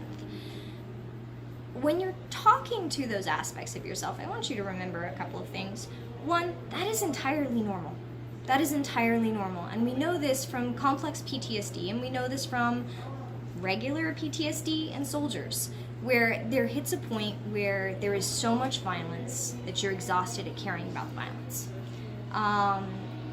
That's not a broken part of you, that's not a flawed part of you, that is literally your brain trying to survive something that will kill it. There's only so much adrenaline that your body can produce. There is only so many stress hormones that your body can produce before it starts shutting down. Your system will numb you before it lets you kill you. And that's entirely normal. Which doesn't mean that we should be giving in to the voices in the pagan and New Age community that are encouraging people to, I'm trying to figure out how to put this. Because they don't encourage you to take breaks for self-care, like healthy self-care. They don't take, right, they don't encourage you to take time to address the parts in you and try and figure out where best to apply your energy so you feel like you're accomplishing something without wearing yourself down to nothing. No, they tell you to be nicer and kinder in the face of your oppression. They tell you to lay down and be a better doormat, and they tell you to be positive about it. And, Lie back and think of England. basically. And, no, friends, no. And in fact, if you're using your mirror magic to try and convince yourself to be a better doormat, you may be scarily successful. I've seen a lot of rituals online that are like, hold your mirror and tell yourself, you know, I am a positive being made of light, and I will experience no negativity today, and I will focus only on the good and only on what I'm grateful for. Why are people brainwashing themselves using mirror magic? That's my question, because that's what that is. That's brainwashing. That's brainwashing. And it's literally using the language that has been used by cults for generations to do brainwashing. Don't cut yourself off from the entirety of human emotions, friends. There's a reason why you have those. You ever touched a hot stove? You know that flinch? You go, ow, that hurts. We have an emotional version of that. We have an emotional version of flinching from pain. And we have it for a reason. It's a survival mechanism. So if instead of flinching from the pain and finding better routes to self-actualization, people are going, I'm not feeling any pain. I'm positive about what I'm going through. It is much healthier to go, hey, I'm holding this mirror and I'm looking at myself and I'm gonna say, all right, I feel this way about this. It may not be the healthiest way for me to feel about it. It may not be the best way for me to feel about it. It may not be the less toxic version of these feelings that I could aim for, but you know what? It's what I have. It's how I feel. I accept it. Now what am I going to do about it? Somehow along the way, the New Age and pagan community has mistaken positive effort for positive feeling. They have mistaken, I am going to do my best for I'm going to tell myself to feel as if everything is okay. And they're not the same thing. You can create a positive goal without feeling positive about the things you've been through. And in fact, there's a lot of things that people have been through that they should not try and feel positive about. I'm not sure why we're telling sexual assault survivors or victims of violence to look for the positive in what they went through.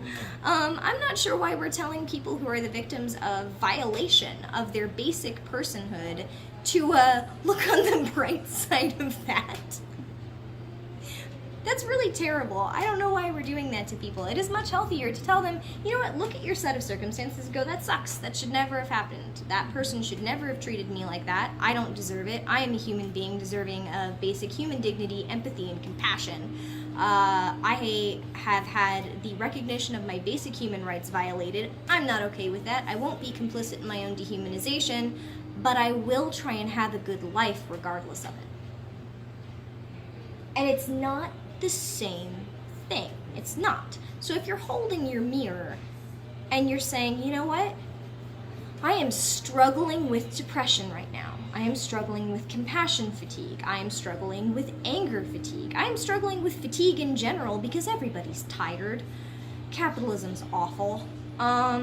You can hold your mirror and say, I hurt, and I'm tired, and I'm angry, and I'm depressed. And that's okay. That makes sense. Everything I'm going through, that makes perfect sense. Now what next? If I'm gonna take half a step today towards having what I want in life, towards being content, if not happy, towards being okay with who I am as a person, what step am I going to take today? Am I going to fill up a water bottle and give it to someone who's got, a worse set of circumstances than I do? Am I going to submit 2 resumes to jobs that I hope I get someday? Who knows? Maybe I'll get a call back. Am I going to call my mom and tell her that I love her and that I have a much better understanding of how crappy her circumstances were than when I was a kid and complaining because I didn't have the latest in everything? You can take a half step towards having a better life or having a better you without brutalizing yourself and convincing yourself to feel about what you've been through, things that you have no reason to feel. One of the things that confuses me about the positivity movement is people go, you should feel positive about what you went through. Okay, how? How? Tell me the positive angle on that. And if you say forgiveness, buddy, I don't forgive my rapists. I don't forgive them. They are not worthy of my forgiveness. They haven't changed their behavior at all. I'm pretty sure they're still rapists. And that's okay. They haven't earned my forgiveness. And I don't owe it to anyone who hasn't earned it. Don't forgive people who haven't earned your forgiveness. If you're holding your mirror, and on that day you're trying to communicate with the part of you that is exhausted, it is my recommendation that you decide whether you believe it's just you or there's other people out there that are personally invested in you. And I want to talk to you about what I mean by that. So say that you're dealing with exhaustion, depression, compassion fatigue, lack of positive acceptance or actualization of who you want to be as a person. Maybe you're dealing with a crappy Western standard of beauty that says that you have to have a certain color of skin or a certain size waist or a certain size thighs before you're allowed to feel like you're a good person. That's all Photoshop, friends. It really is. Maybe you're just struggling with self-hatred, because there are certainly days that I wake up and I am not my biggest fan, okay? And you're sort of going, all right, I've got nothing. I've got nothing to get me out of bed. I've got nothing to get me to my job. I've got nothing to get... I'm in pajama o'clock. I'm stuck in pajama o'clock mode. And I've been there. I've been in the blankets are my home now, and I'm not coming out. And you're using your mirror. One of the first things I've found is that people use their mirror and immediately the self-hatred is worse. Maybe they see the acne, maybe they see the circles under the eyes, maybe they just see clothing that is not what they show you in TV shows and magazines. I don't know. And they go, wow, that didn't help. I feel worse about myself. This is the point where you can either, and I'm going to present 2 different branches here for you. You can either count on yourself or you can count on something outside of yourself. So if you're in the secular, atheist, agnostic, or seeking, the non-spiritualist end of this, then basically the assumption is there's just you. There's just you. And if you're in the spiritualist corner, maybe there's just you and something else, and something beyond you. Maybe you believe in gods, maybe you believe in ancestors, maybe you believe in benevolent beings that may be on your side. I don't know whether you're thinking, the genus loci you've made a contract with, or whether you're thinking angels.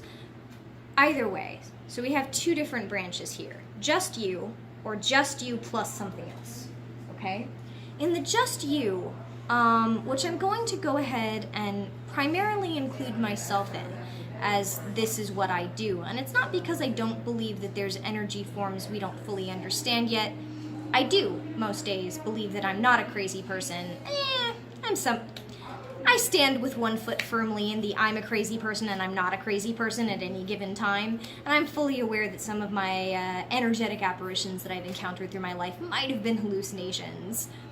I'm okay with that. I'm pretty okay with that. I still end up falling on the end of the spectrum where I've got me.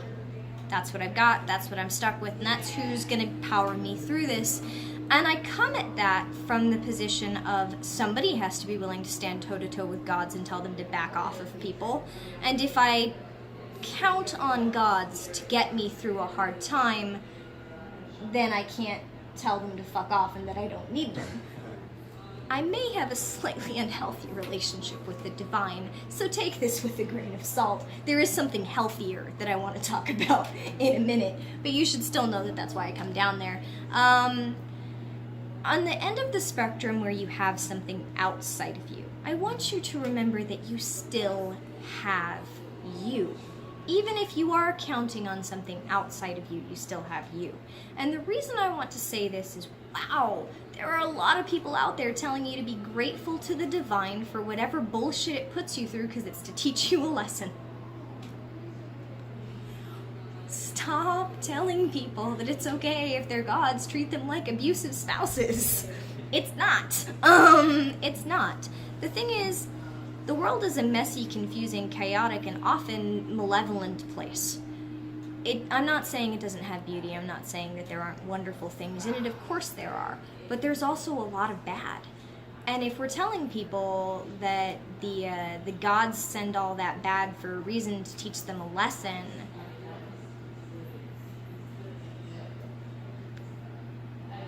you don't have to be grateful for your pain. You don't have to be grateful for your pain. But if you want to use a mirror to communicate with something that you think would help you, I have bits of advice for you. One, keep in mind that if there are beings outside of the scope of human generation, as in like, we didn't make them, they exist independently from us, they would probably outnumber us. And they probably come in the full spectrum of what you encounter when you talk to humans.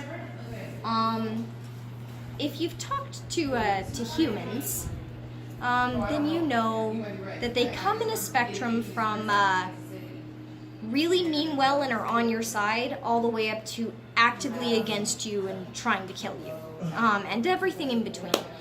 And so starting with the sometimes spirits mean well, but they give you bad advice. We all have the grandparent or the great-grandparent or the uncle who means well. They love you, but their advice is terrible, and if you took it, it would screw up your life. Spirits can be like that. Gods and goddesses can be like that. We all have that friend that genuinely loves us and wants us to be happy, but man, if we ever took their dating advice, we'd wind up in really bad circumstances. Yeah, we all have that friend. Or the friend who gives terrible business advice. You got that friend? Yeah. A lot of spirits don't understand the concept of money, so they are perfectly happy to tell you that you could solve all of your problems by leaving behind all of your worldly goods and going and meditating under a waterfall, but they don't understand that you need to eat, and they don't understand that you need money to do that. So take that advice with a grain of salt. And we have things that mean us well, but they put us through hell to get us where they think we should be, not where we think we should be, where they think we should be. You ever have a teacher who decides to teach you a lesson by giving you a failing grade, or making you read your paper out loud, stopping you every minute, and making you tell them why that sentence is shit? Yeah. They think they see potential in you that they want to actualize for you or help you actualize for yourself, and they'll hurt you to make it happen. And then there are just genuinely malicious people. People who are malicious because they're selfish or they're narcissistic, and they don't even realize they're narcissistic. Those are the really dangerous ones because they think that they're good people and they're really, really not. To people who are just awful. They're just awful. They just want to hurt others. They want to have power over others. That's the spectrum of the divine. It goes the full spectrum. If you are talking through a mirror to get help in your darkest moments, limit who you're talking to. If you want someone to help hold you up and get you through a couple of steps, it is my recommendation that you put out the call to things that like you, that are willing to help you, that are listening, that are available, that won't make you feel like you owe them anything, that won't try and trap you into a contract, and that will give you the help that you are prepared to accept, not force you to accept anything that you're not prepared to accept. And you can add on any caveats or empors to that you want to, but at least that. At least that. And it is my recommendation that you do that with people, too. That when someone offers you help, you make sure that that help falls in the boundaries of what you're comfortable accepting. People, if they feel like you owe them for help they've given you, even if it's help. Okay, so I'm female presenting, all right? I read as female. When people interact with me, they think I'm a woman. I'm also blonde and I wear a headscarf and I tend to be pretty covered up. Which means that a lot of cis straight men think that they are doing me a favor by talking over me. And they expect me to be grateful.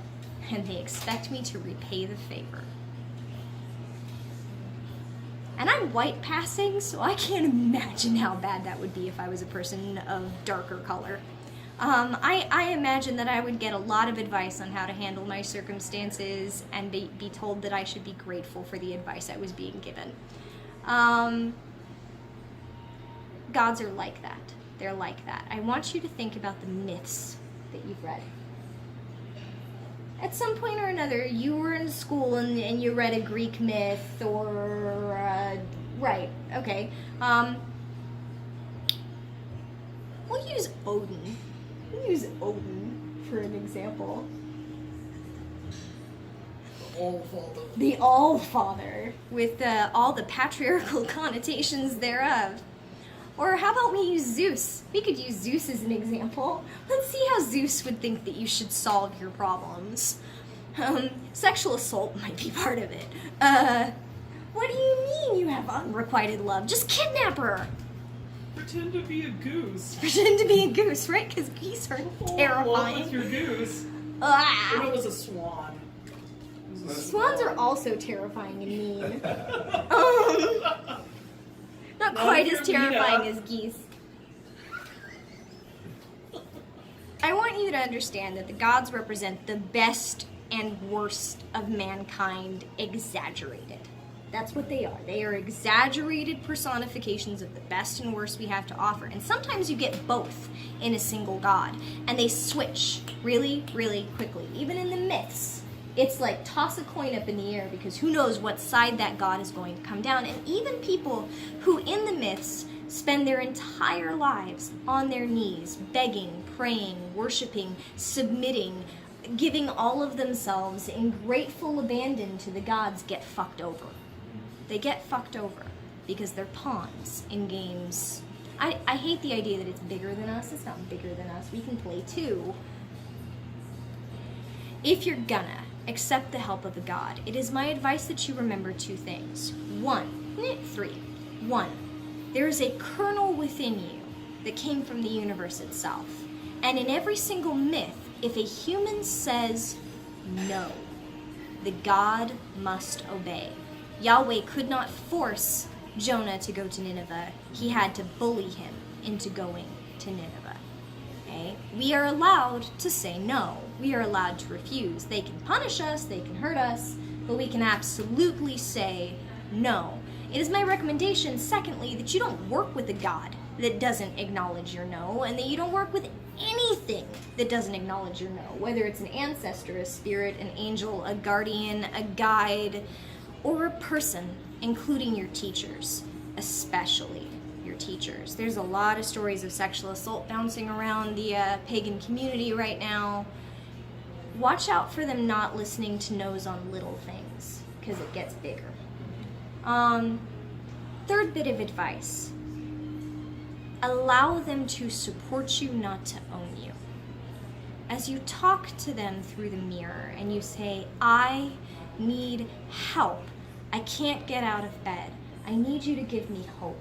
I need you to give me faith. I need you to give me strength. I need you to give me support. If they say, okay, sign on the dotted line.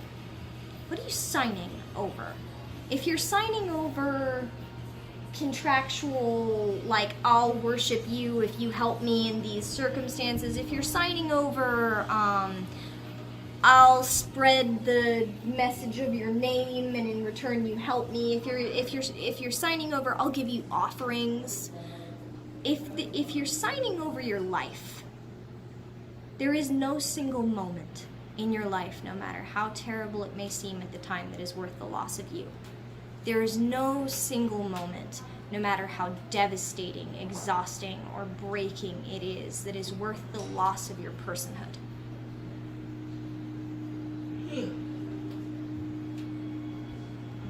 Don't give up one cage for another. So if you're using your mirror to call for assistance, add on your caveats, add on your addendums, I will accept your help if what you want is in accordance to my goals. I have a guiding star, I have a fixed star, I have a place I need to get. If me getting there aligns with your ends, I will take your help. Think of it like hitchhiking. You hitchhike with people who are heading in the same direction as you.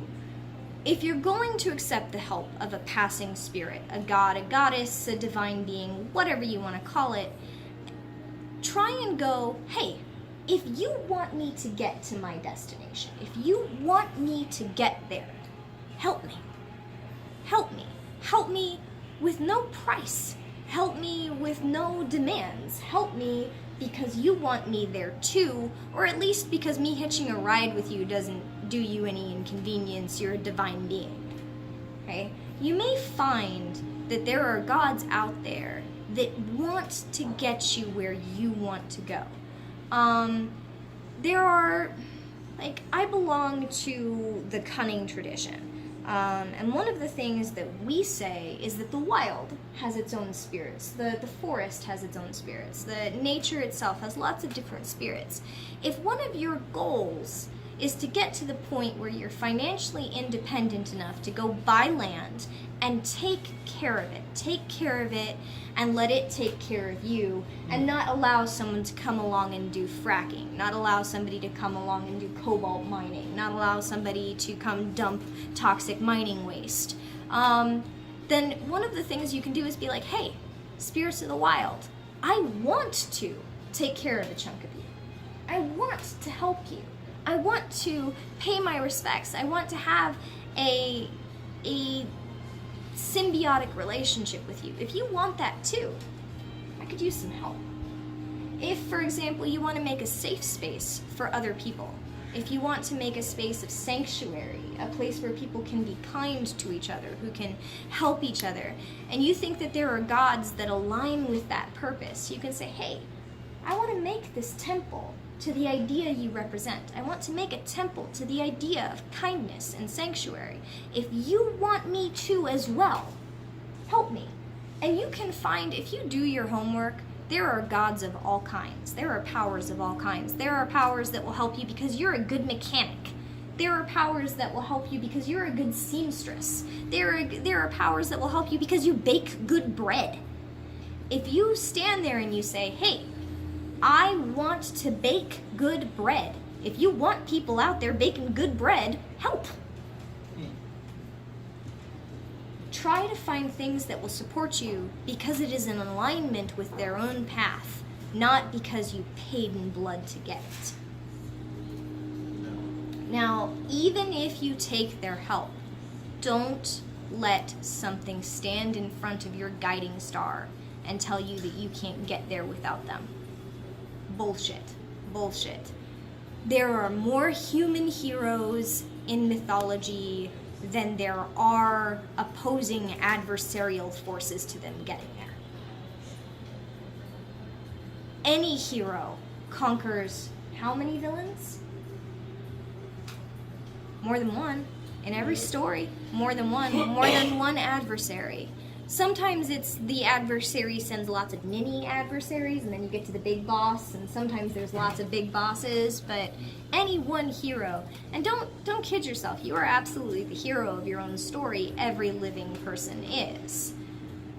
Just because you're not the hero in somebody else's story doesn't mean you can't be the hero in yours. When you're prepping to go face your little villain, maybe it's your boss at Walmart. Maybe it's your coworker that just steals your lunch every day. Maybe it's the fact that you can't drive down the street without somebody trying to pull you over.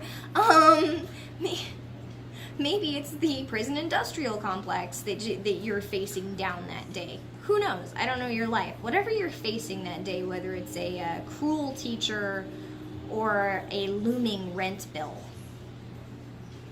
you're the hero facing that adversary. So what are your weapons? Beyond the god, who may give advice, who may give support, when you're looking at the kernel of you in the mirror, when you're looking at the kernel of you, what weapons do you have? Because everybody has some. Everyone has some. Maybe you have this. Maybe you have spite. I have lots of spite. I have plenty of spite. I am a spite-fueled creature. Maybe you have an unending well of compassion. Maybe you're the mother friend. We all have a mother friend, right? The one who makes sure that we eat and drink and everything. That's your archetype. You have one. Your archetype comes with weapons. When you're looking in your mirror and you're trying to find what's gonna get you out of bed, find your archetype and find your weapons. And lean in. Lean in and let it be your strength. I'm not sure where the New Age and the pagan community got the idea that we're all supposed to be identical drones. Positive, loving, all forgiving, lots of free emotional labor, lots of blank goodness. One of the things that I love, I absolutely adore out of Into the Woods, is when the witch goes on her rant at the villagers and she says, you're so nice, you're not good, you're not bad, you're just nice. I meet a lot of people who spend a lot of time cutting off chunks of themselves in order to be like blank, semi-positive nice. They spend a lot of time spackling over who they are as a person and things that would have served them well in the conflicts they encounter in order to be just sort of whitewashed bleh. Whitewashed nothing. Mashed potato people, mayonnaise people. Vegas likes tan. Okay, but I'm trying to figure out how to put this. They don't let themselves feel anything. When you're a child, You're a Stepford wife. when you're a child and someone brings you Christmas presents, there's a present you like best. There's a present you like best, the one that you were hoping for, the one that you were waiting for, and you're so excited. But your parents will tell you that you have to be excited for all your presents equally, or you'll hurt somebody's feelings. When you're really, really devastated for the first time, you get told that your grief can't be so big and so loud because that's performative, and you're trying to make people feel bad, and you're making other people uncomfortable, so you have to cut bits of your grief away, or you have to shove it down.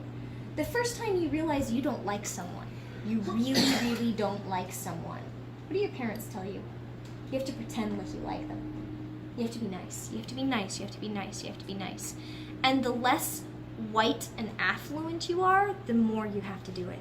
The more you have to do it. Because then your grief, your aggression, your pain is a threat to other people. You don't get to experience emotions. You have to have just this blank, happy, blah person all the time. And we spend so much time cutting off chunks of ourselves to fit into polite boxes that we don't have the tools that you are genetically designed to have to handle what you're going through. Our genetics give us anger, grief, sadness as things to experience for a reason. It's not an accident. And we spend so much time putting a blank veneer over them that we've lost them as tools of our archetypes to get us through what we're going through. Many of you have read the Odyssey. They wail. They wail, they drop to their knees, they rend their clothes. How many of you watched Lord of the Rings? They cry. They cry, they scream, they hug, they kiss. They experience things. We watch our heroes experience life. And because Aragorn drops to the ground and screams, he can get back up and keep fighting. If you spend a lot of time not letting yourself do that, then you've spent so much of your energy fighting the rage that you don't have the rage as a tool to get you through the next step. Every archetype comes with tools, and you are your archetype. So if you are an angry, rage-filled person, that's it. That's you. That's your archetype. My what? Yeah. I don't have one. They're in the car. $1. As you're sitting there with your mirror and you're looking at yourself and going, all right, get up. Get up, self. Get up, self.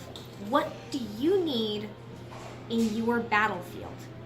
Did you give yourself time to grieve for what you lost? Did you give yourself time to be angry? Because sometimes, you know what I need in the morning when I'm holding my mirror and going, all right, I have to put on mascara now and like go be an adult and do shit, and my body's going, no, no, no, I refuse. I'm like, all right, what do you need me to express to get me out the door? And sometimes it's like, I just need you to whine. Let me whine for a minute. Let me whine. And I get to look in the mirror and be like, I don't wanna, like I'm 6. And then I get up and I go. And sometimes what I need is to be like, I don't want to do this. I am looking at the part of me that doesn't want to do this, and it's bigger than any part of me that does want to.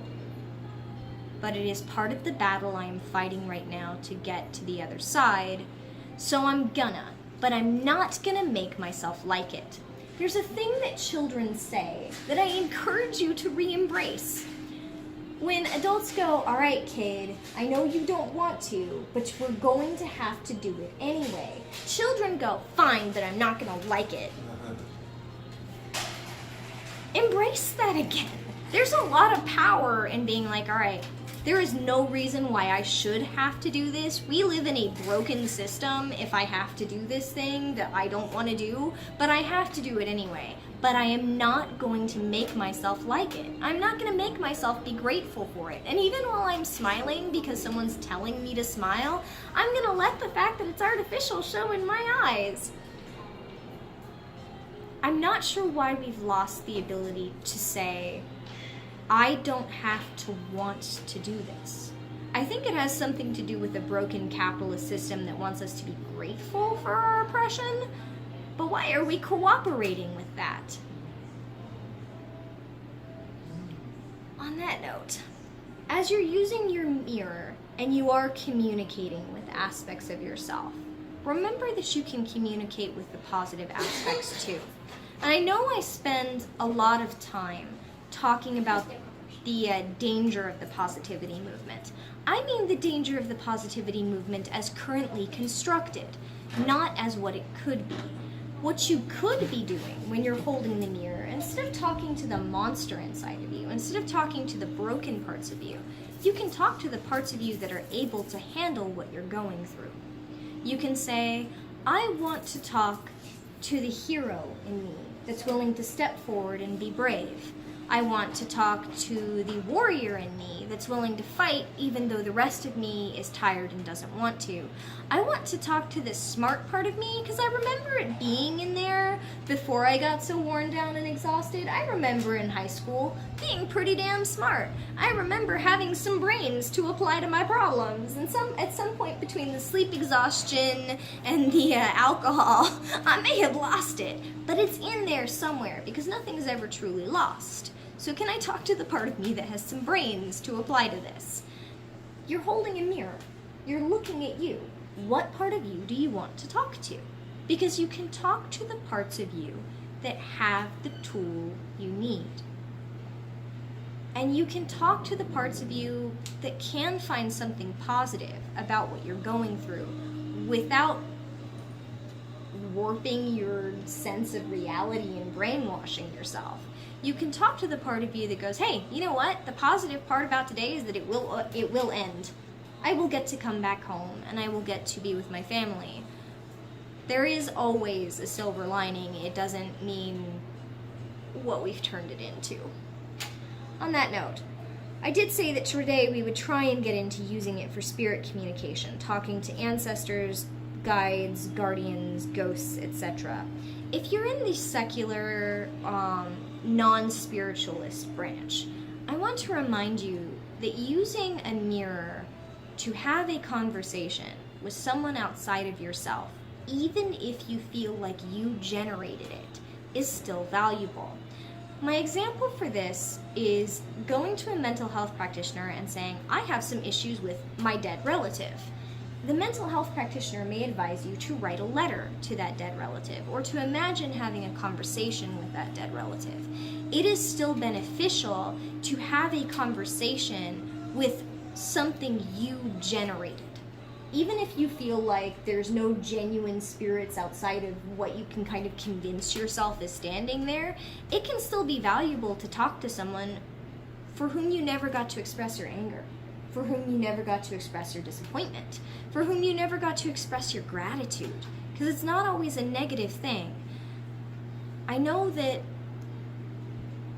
since I lost her, I've spent some time talking to my great-grandmother and telling her, hey, you know that guy that you said would hurt me and that I needed to get out? I got out. You know that life you said you hoped I would build for myself? I did that. You know those lessons you hoped I would learn from you and apply to helping other people? I'm trying. And I have that conversation regularly. Basically, whenever I regret not having had it face to face when she was still alive. It's not always a negative conversation you have to have, but I do encourage you to allow yourself to have those conversations.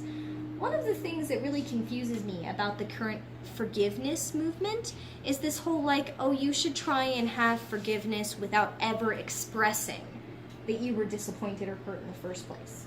That you shouldn't try and communicate your feelings to the person who did it, because for some reason you're supposed to be able to just let it go. Like we live in Frozen or something. There's a large chunk of psychological, psychiatric research that confronting our abusers and being like, hey, the fact that you abused me was not okay, is actually really, really healthy.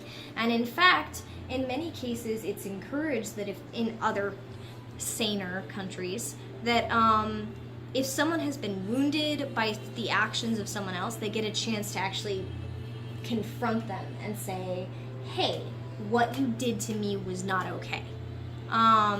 In countries that focus on rehabilitation rather than punishment for crimes, this is actually part of the rehabilitation process. Allowing the person who was attacked to confront their attacker allows the attacker, the person who was attacked, to heal and to move on and to not sublimate that violence into other areas of their life, like civil disobedience. And it allows the person who did the attacking to learn that their actions have human consequences, damage that they left behind it. It allows them to put a person to the crime. What we've wound up with in America, where no one is held accountable for their actions, is people like Kavanaugh, who stand before the court gnashing their teeth and wailing and going like, this isn't fair, I'm having to understand that my actions hurt others and that's gross to me and I shouldn't have to. And he's standing there going, I don't remember hurting this person. And he probably doesn't.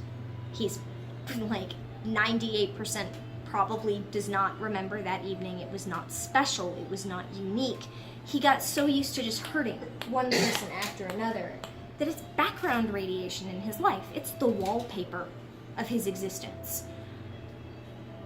Having someone be able to go, you hurt me, and having someone be able to go like, oh, I hurt you, all right, is healthy for both parties. And yeah, even if they're dead, I still think it's valuable. Even if they're dead, I think it's valuable. Whether you feel like you're talking to them or to the them that you generated, I think it's valuable. If you do believe that you're talking to them, I've been told by people that I shouldn't disrupt the rest of the dead in order to speak ill of them. Where the fuck did we get this idea that you shouldn't speak ill of the dead? I'm going to use slaveholders for an example. I'm going to speak all I want about how slavery was bad and those were evil people and they should not have done that, even though they're dead. If it disrupts their afterlife, good. Like, they deserve it. They certainly disrupted enough lives.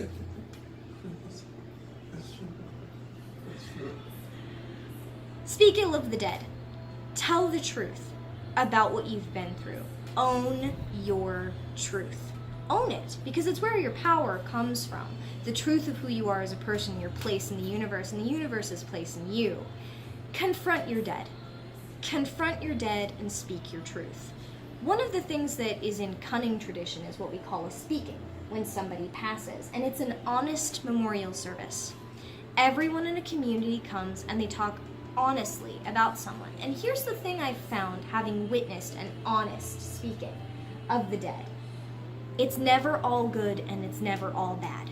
Even in the worst asshole, the person who kicked dogs and threw bottles of alcohol at his wife and hurt his kids and burned his house down with a cigarette that fell out of his drunk mouth, and I am in fact using a dead now example, but someone who I knew. It was a mixture of good and bad, and that's because people are like that. Hitler was good to dogs. That doesn't mean he wasn't a human monster. He was.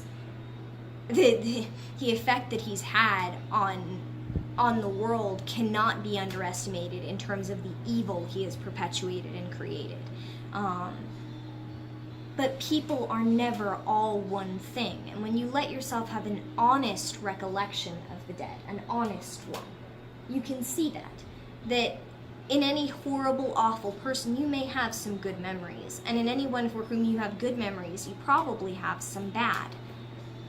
Because people are like that. You're like that.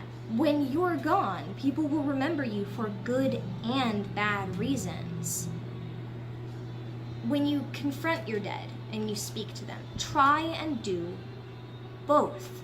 Try to speak to the good and try to speak to the bad. And sort of say, hey, when I was living with you, when you were part of my everyday life, I couldn't let myself see you clearly because I was too close and it was too real. Now that you're gone, I can see you from a distant angle and I have better perspective on it. And there are some thank yous I want to give you and there's some fuck yous I want to give you. And I will find myself in a better place having expressed both. Now, if you're gonna talk to the dead, there's, I'm sure, someone going to come on and be like, but Melissa, you didn't talk about warding the space, you didn't talk about putting a bit of the person there to summon them, you didn't say how. What if you don't have anything? I don't care what people use. I really don't. You can have 13 beeswax black candles with green flames. You can have a circle laid in the ground in molten copper. You can have 4 bowls full of expensive incense. There are other people out there with books and channels telling you all of that and telling you that there's one right way. No, there isn't. No, there isn't. What makes you feel comfortable while you're using your magic? What makes you feel powerful while you're using your magic? And what makes you feel like you are secure and able to control what happens next? That's what you need. Maybe for some of you, it's sweeping, mopping, hand vacuuming, bathing yourself in sacramental oils, getting on your special robes, lighting your 13 black candles and having your black obsidian mirror, which you've anointed, at 13 places with your special oils, and you sing your special song and you chant your special chant. And if that works for you, fantastic. If I did that, I would feel fucking ridiculous. I would feel ridiculous. I would not feel powerful. I would feel like I was dressed up like something out of Charmed. I would not feel good. You know what makes me feel powerful? I take a stick made of an ironwood root and I trace it in as close to a circle as I can manage, going, hey, this is my space. I command what happens here. The only thing that's coming into this circle with me is what I call into it. And if anything pretends to be what I'm calling that isn't that thing, I will know, and you will have to deal with me. That's mine. Alexander takes a cast iron skillet the size that cooks an egg, and he takes his little broom and he hits the two. And he says, bad spirits get out, good spirits come. He came up with that himself. He's 9. And it works for him. It works for him. That's what's important. That your energy moves for you in a way that works for you. The only part of this that was like for sure was a mirror, and even then, if you want to use a bowl full of water or a crystal ball, these techniques swap in and out. I saw something on Tumblr which was hilarious. It was a cat, and they had taken the mirror on the back of a closet and closed the closet enough that the mirror on the back of the closet door and the mirror on the wall made it look like there was like infinite cats in a circle, right? You tell me there's not some power to that?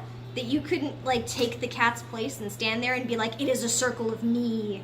I ultimately command this space. Cats certainly do that. Right. Yeah, if like I attempt to reach the level of commanding a space that a cat has. I'm not there, but I'm working on it. My grandmother's version of working with a mirror ritualistically is that she had her special mirror that was for this.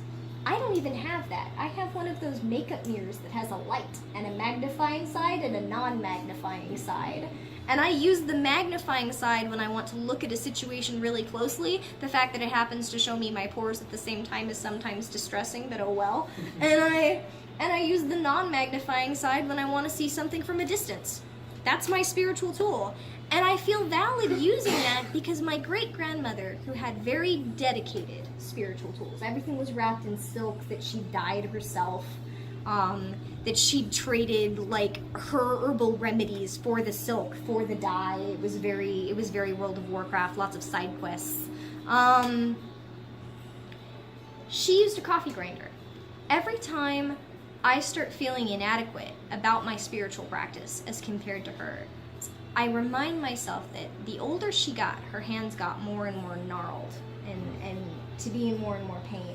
And eventually she set aside her like 18 different mortars and pestles and started using a coffee grinder for a lot of her spell ingredients. And for what didn't work in a coffee grinder, she had a dedicated food processor. If my grandmother, who was 85 and one of the most competent spiritual practitioners I have ever known, goes, you know what? A coffee grinder's just as good. Then so is my magnifying makeup mirror. It's not the tool. It's how the tool makes you feel. If having the hand-chased silver mirror or having the slab of raw obsidian makes you feel like a witch who can use it for magic, okay. Not all of us have that kind of money.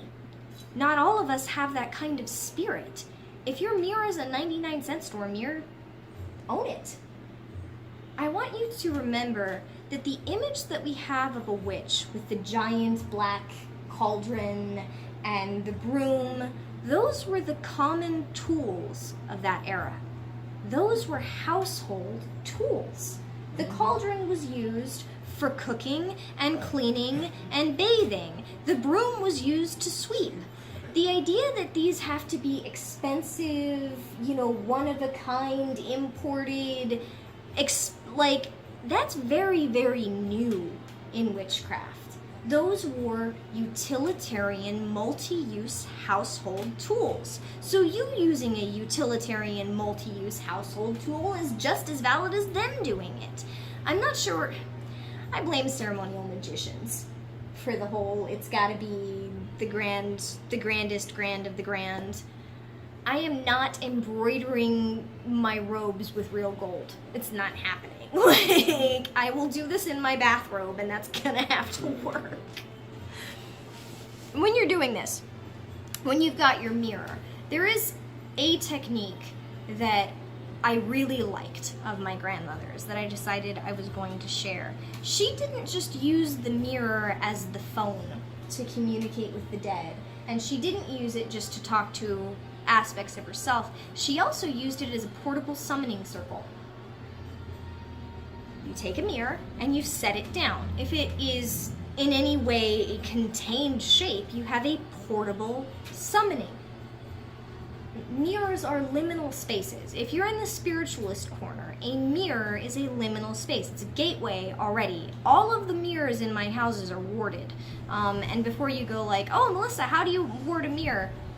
You may not want to use my method. You may want to look up somebody else's method, because my method is to cut my hand and smear my hand in my blood and be like, this is mine now. I follow the I bled on it, I licked it, it's mine. So you may want to like anoint it with frankincense and chant Latin, okay? That's I'm really scarred at this point. Also, it's interesting to have to explain to guests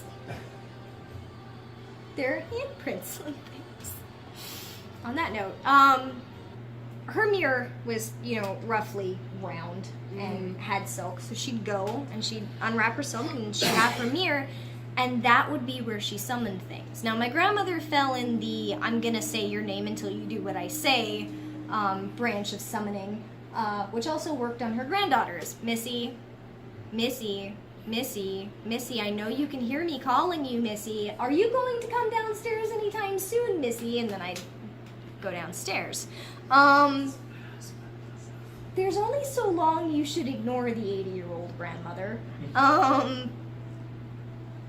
She did the same thing to spirits, and it was just as effective. She would say, I command you to come to me. I'm just going to keep talking. I'm going to keep talking till you come. She never raised her voice. She never picked up pace. Just, you will come talk to me. You will come talk to me. And she treated it as an inevitability, that it was gonna. It was gonna. And I never did see something disobey. I think that that's one of the reasons it works for me, because I firmly believe I saw it work every single time for her, so it works every single time for me. If you want to use a fancier summoning, by all means, you can carry a pastel that's capable of writing on a mirror, and you can write the name of what you're trying to summon. You can carry a tarot deck or a spirit board or a pendulum mat and pendulum in order to clearly talk. Or you could use an old Romani trick involving a little bit of water and a piece of dry ice. If you take a mirror and you put a thin coat of water and you put a piece of dry ice on it, the dry ice will spin and create a cloud. It's one of the things we use in seances, because then you have a visible manifestation of a vapor, which helps you feel like the spirit is there. If your brain has something it can see, sometimes that helps the spiritual. It's one of the reasons why candles are so effective in magic. You can see the smoke, you can see the flame. It gives your brain something to go like, all right, there is something there. It's not just in my head. Grandma only used the dry ice if she was doing the summoning for someone other than herself, so that they could see something happening, because she felt that it helped them. One of the things I want to remind you, in cunning work and in the tradition of the Romani I came up with, even if you use something to make it visible, you do have to do the genuine spiritual part of it too. You can't just use boric acid to make green flame and be like, oh, I performed a banishing. You have to put the energy in too. It can't just be special effects, I guess is what I'm saying. There has to be some meat to it. If you use it as a summoning, her method of ending the summoning was to tell the thing that it was time for it to go now and to cover back up the mirror. You can do something more elaborate. You can do a full closeout. You can do a full banishing. That's up to the person. If you're in the skeptic's corner, if you're in the non-spiritualist corner, then the value in talking to a spirit becomes a little more complex. I'll give you an example an atheist friend of mine has done. An atheist friend of mine moved into a house, like literally bought a house, and then started feeling uncomfortable in it. Then started feeling kind of anxious, and they started having the hot patches and the cold patches, and they started having the nausea and the nightmares. They finally contacted me and they're like, I don't believe in any of this shit. And I was like, okay. And they're like, but I still want you to come out and like tell me what's happening. And I was like, well, you know, it could be anything from your house is pulling too much power to you're too close to a transformer, but sure, I'll come out. So I went out and I was like, all right, is this gonna damage your like atheist sensibilities? Are you gonna be hurting if we try and communicate with something? And they're like, maybe. I'm really upset about the idea of giving in to what I consider nonsense because of this. And I was like, well, don't look at it that way. Look at it as I want to talk to whatever part of me has decided that this house is not a good fit. And I'm going to allow it to manifest as my mental impression of the house. It's still generated by the person, but it doesn't mean it's not a valuable conversation. What we ended up finding out was that it was more that they were unhappy having taken this step with their partner. They felt like it was too soon, and buying things for the house and decorating the house and building this life for them together with them was making it really apparent that they were anxious and uncomfortable.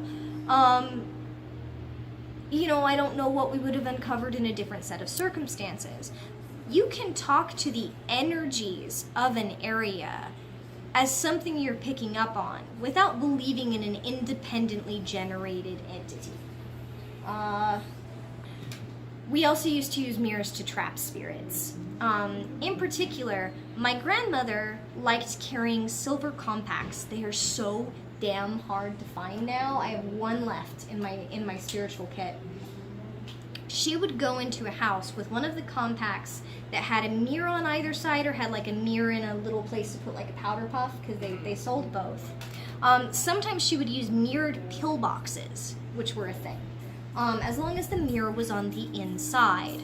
And she would go into a house and summon whatever malicious or malevolent entity was in a house into the mirror, and then close the box and not permit it to leave. And she had her methods of binding it closed. She tended to use red silk thread and spit and blood and then go bury it. I just sort of close the box and go, I close the box with my power and you're not allowed to come out. But whatever makes you feel secure, whatever makes you feel like it's effective. If you want to wrap chains around it, you can. One of the things I have found in my personal practice is the more tools I use to contain something, the more I'm saying it needs them. Like it's bigger and badder than I am. Like if I use chains, I feel like I'm saying I'm not capable of facing you on my own. So I try to avoid it. But then again, a lot of my practice is bound up in personal identification of power. Yours may be different. If you're very tool assisted, use whatever tool you want. Whether that's black and red silk thread, whether that's chains, whether that's, scraps of cloth you've braided together, leather cord, whatever. But she would summon things into a mirror and then trap it there. Now, there is a tradition of summoning something into a mirror and breaking the mirror, making it so that it never gets out. But there's also, I found, cultural traditions where breaking the mirror releases it. So I think that you get to decide which of those you believe it does, whether breaking the mirror traps it forever or breaking the mirror lets it out. Maybe have a backup mirror until you can figure out how you feel. There are all manner of summoning symbols that you can find very easily through a Google search, and you can use whichever you feel is appropriate, or you can create your own. I tend to fall into the tell the thing its job. So I take my little mirrored box and I say, it is your job to capture and contain whatever I tell you to capture and contain. You are an infinite prison. Let them create whatever world they would like for themselves, but they're never getting out. And that's what I use. I also tend not to think...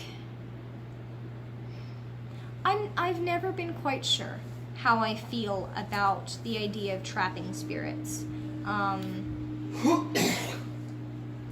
It doesn't help that from day to day, I'm not sure how much is just energy that humans have shaped and how much is an independent being. If it's an independent being, I don't believe in indefinite imprisonment. I believe that you should just kill it. I'm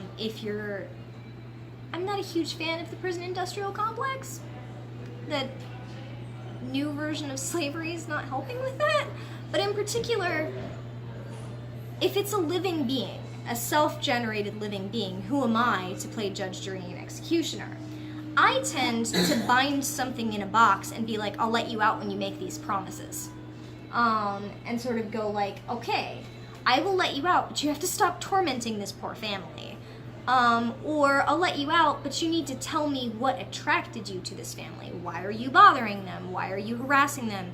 Unfortunately, a lot of times spirits are harassing families where there's other issues going on. Domestic violence, spousal abuse, child abuse, drug abuse. Just if you're in this line of work, be prepared for the fact that things don't get attracted to nothing. Moths don't go where there's no light. If there are malicious, malevolent, obnoxious spirits somewhere, generally it's the product of other things going on. And I leave it up to you where you fall on the skeptics versus spiritualist corner as to whether there are any spirits there at all, or if it's all just a manifestation of internalized trauma. I've definitely felt like I caught things. I've definitely felt like there were things in there.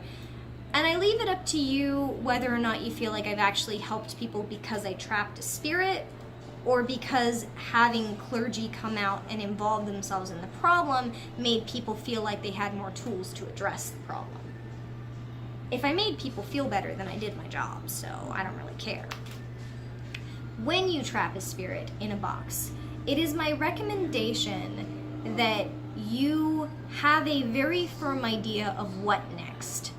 Don't treat this casually. Don't stick it in your pocket and forget it's in there. Don't toss it in your back seats and, have your kid uncover it later. Whatever version of treating your tools with respect you're comfortable with, do that. Whether that's I'm going to go bury this in graveyard soil, or I'm going to break it with a hammer, do that immediately. Do not sort of set it aside and forget about it. I say this from experience, and I think that's about it. Trapping a spirit. If I think of anything more, I'll report it on my own at home later.